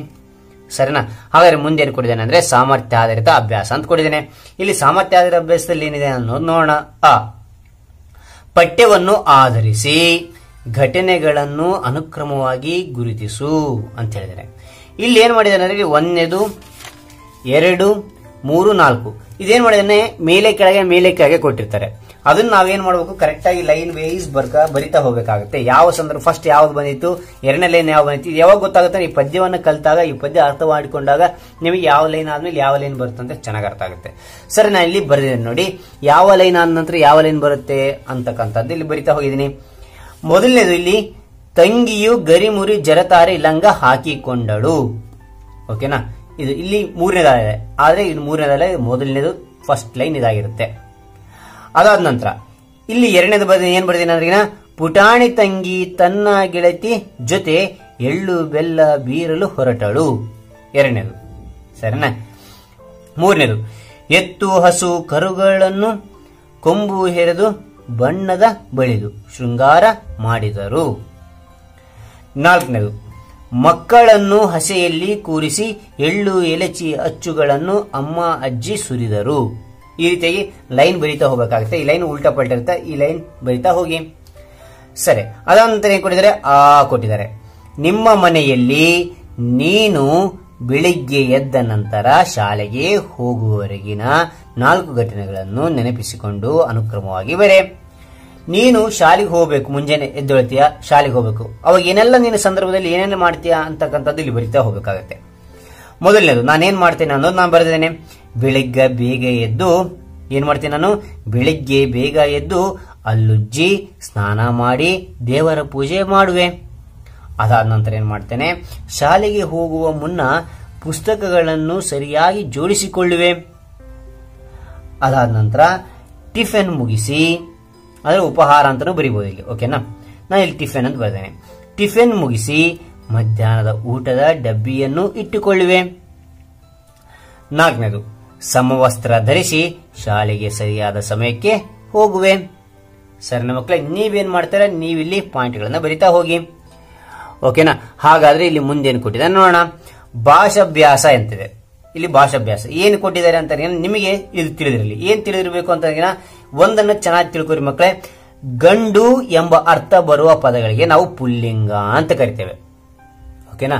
ಗಂಡು ಬಂತಂದ್ರೆ ಅದು ಪುಲ್ಲಿಂಗ, ಹೆಣ್ಣು ಬಂತಂದ್ರೆ ಅದು ಸ್ತ್ರೀಲಿಂಗ. ನೋಡಿ, ಇದು ಗಂಡು ಬಂತಂದ್ರೆ ಪುಲ್ಲಿಂಗ, ಹೆಣ್ಣು ಬಂತಂದ್ರೆ ಸ್ತ್ರೀಲಿಂಗ. ಹಾಗೂ ಗಂಡು ಹೆಣ್ಣು ಎಂಬ 2 ಅರ್ಥ ಬರದ ಪದಗಳಿಗೆ ನಪುಂಸಕಲಿಂಗ ಎಂದು ಕರಿತೇವೆ. ಆ ಕಡೆ ಹೆಣ್ಣು ಅಲ್ಲ, ಈ ಕಡೆ ಗಂಡು ಅಲ್ಲ ಅಂತ ಪದಗಳಿಗೆ ನಾವೇನಂತ ಕರಿತೀವಿ? ನಪುಂಸಕಲಿಂಗ ಅಂತ ಕರಿತೇವೆ. ಚೆನ್ನಾಗಿ ನೆನಪಿಡ್ರಿ. ಪುಲ್ಲಿಂಗ ಅಂದ್ರೆ ಗಂಡು, ಸ್ತ್ರೀಲಿಂಗ ಅಂದ್ರೆ ಹೆಣ್ಣು. ಗಂಡು ಹೆಣ್ಣು 2 ಅಲ್ಲಪ್ಪ ಅಂತಂದ್ರೆ ಅದೇನಾಗಿರುತ್ತೆ? ನಪುಂಸಕಲಿಂಗ ಆಗಿರುತ್ತೆ. ಇದನ್ನು ಚೆನ್ನಾಗಿ ನೆನಪಿಟ್ಕೊಳ್ಳಿ. ಹಾಗಾದ್ರೆ ಇಲ್ಲಿ ಏನ್ ಕೊಟ್ಟಿದ್ದಾರೆ ನೋಡೋಣ. ಇಲ್ಲಿ ಕೆಳಗಿನ ವಾಕ್ಯಗಳನ್ನು ಆವರಣದಲ್ಲಿ ಕೊಟ್ಟಿರುವ ಸೂಚನೆಗಳಿಗೆ ಅನುಸಾರವಾಗಿ ಬರೆಯಿರಿ ಅಂತಿದೆ. ಸರಿ, ಏನ್ ಕೊಟ್ಟಿದ್ದಾರೆ ಅಂದ್ರೆ ಮೊದಲನೇದು, ಹುಡುಗಿಯು ತರಕಾರಿಯನ್ನು ತಂದಳು. ಹುಡುಗಿಯು ತರಕಾರಿ ತಂದಳು. ಇದನ್ನು ಪುಲ್ಲಿಂಗ ರೂಪದಲ್ಲಿ ಬರಿ ಅಂತ ಹೇಳಿದ್ರೆ ಇದನ್ನ ಯಾವ ಪುಲ್ಲಿಂಗ ರೂಪದಲ್ಲಿ ಬರೀಬೇಕಂತೆ?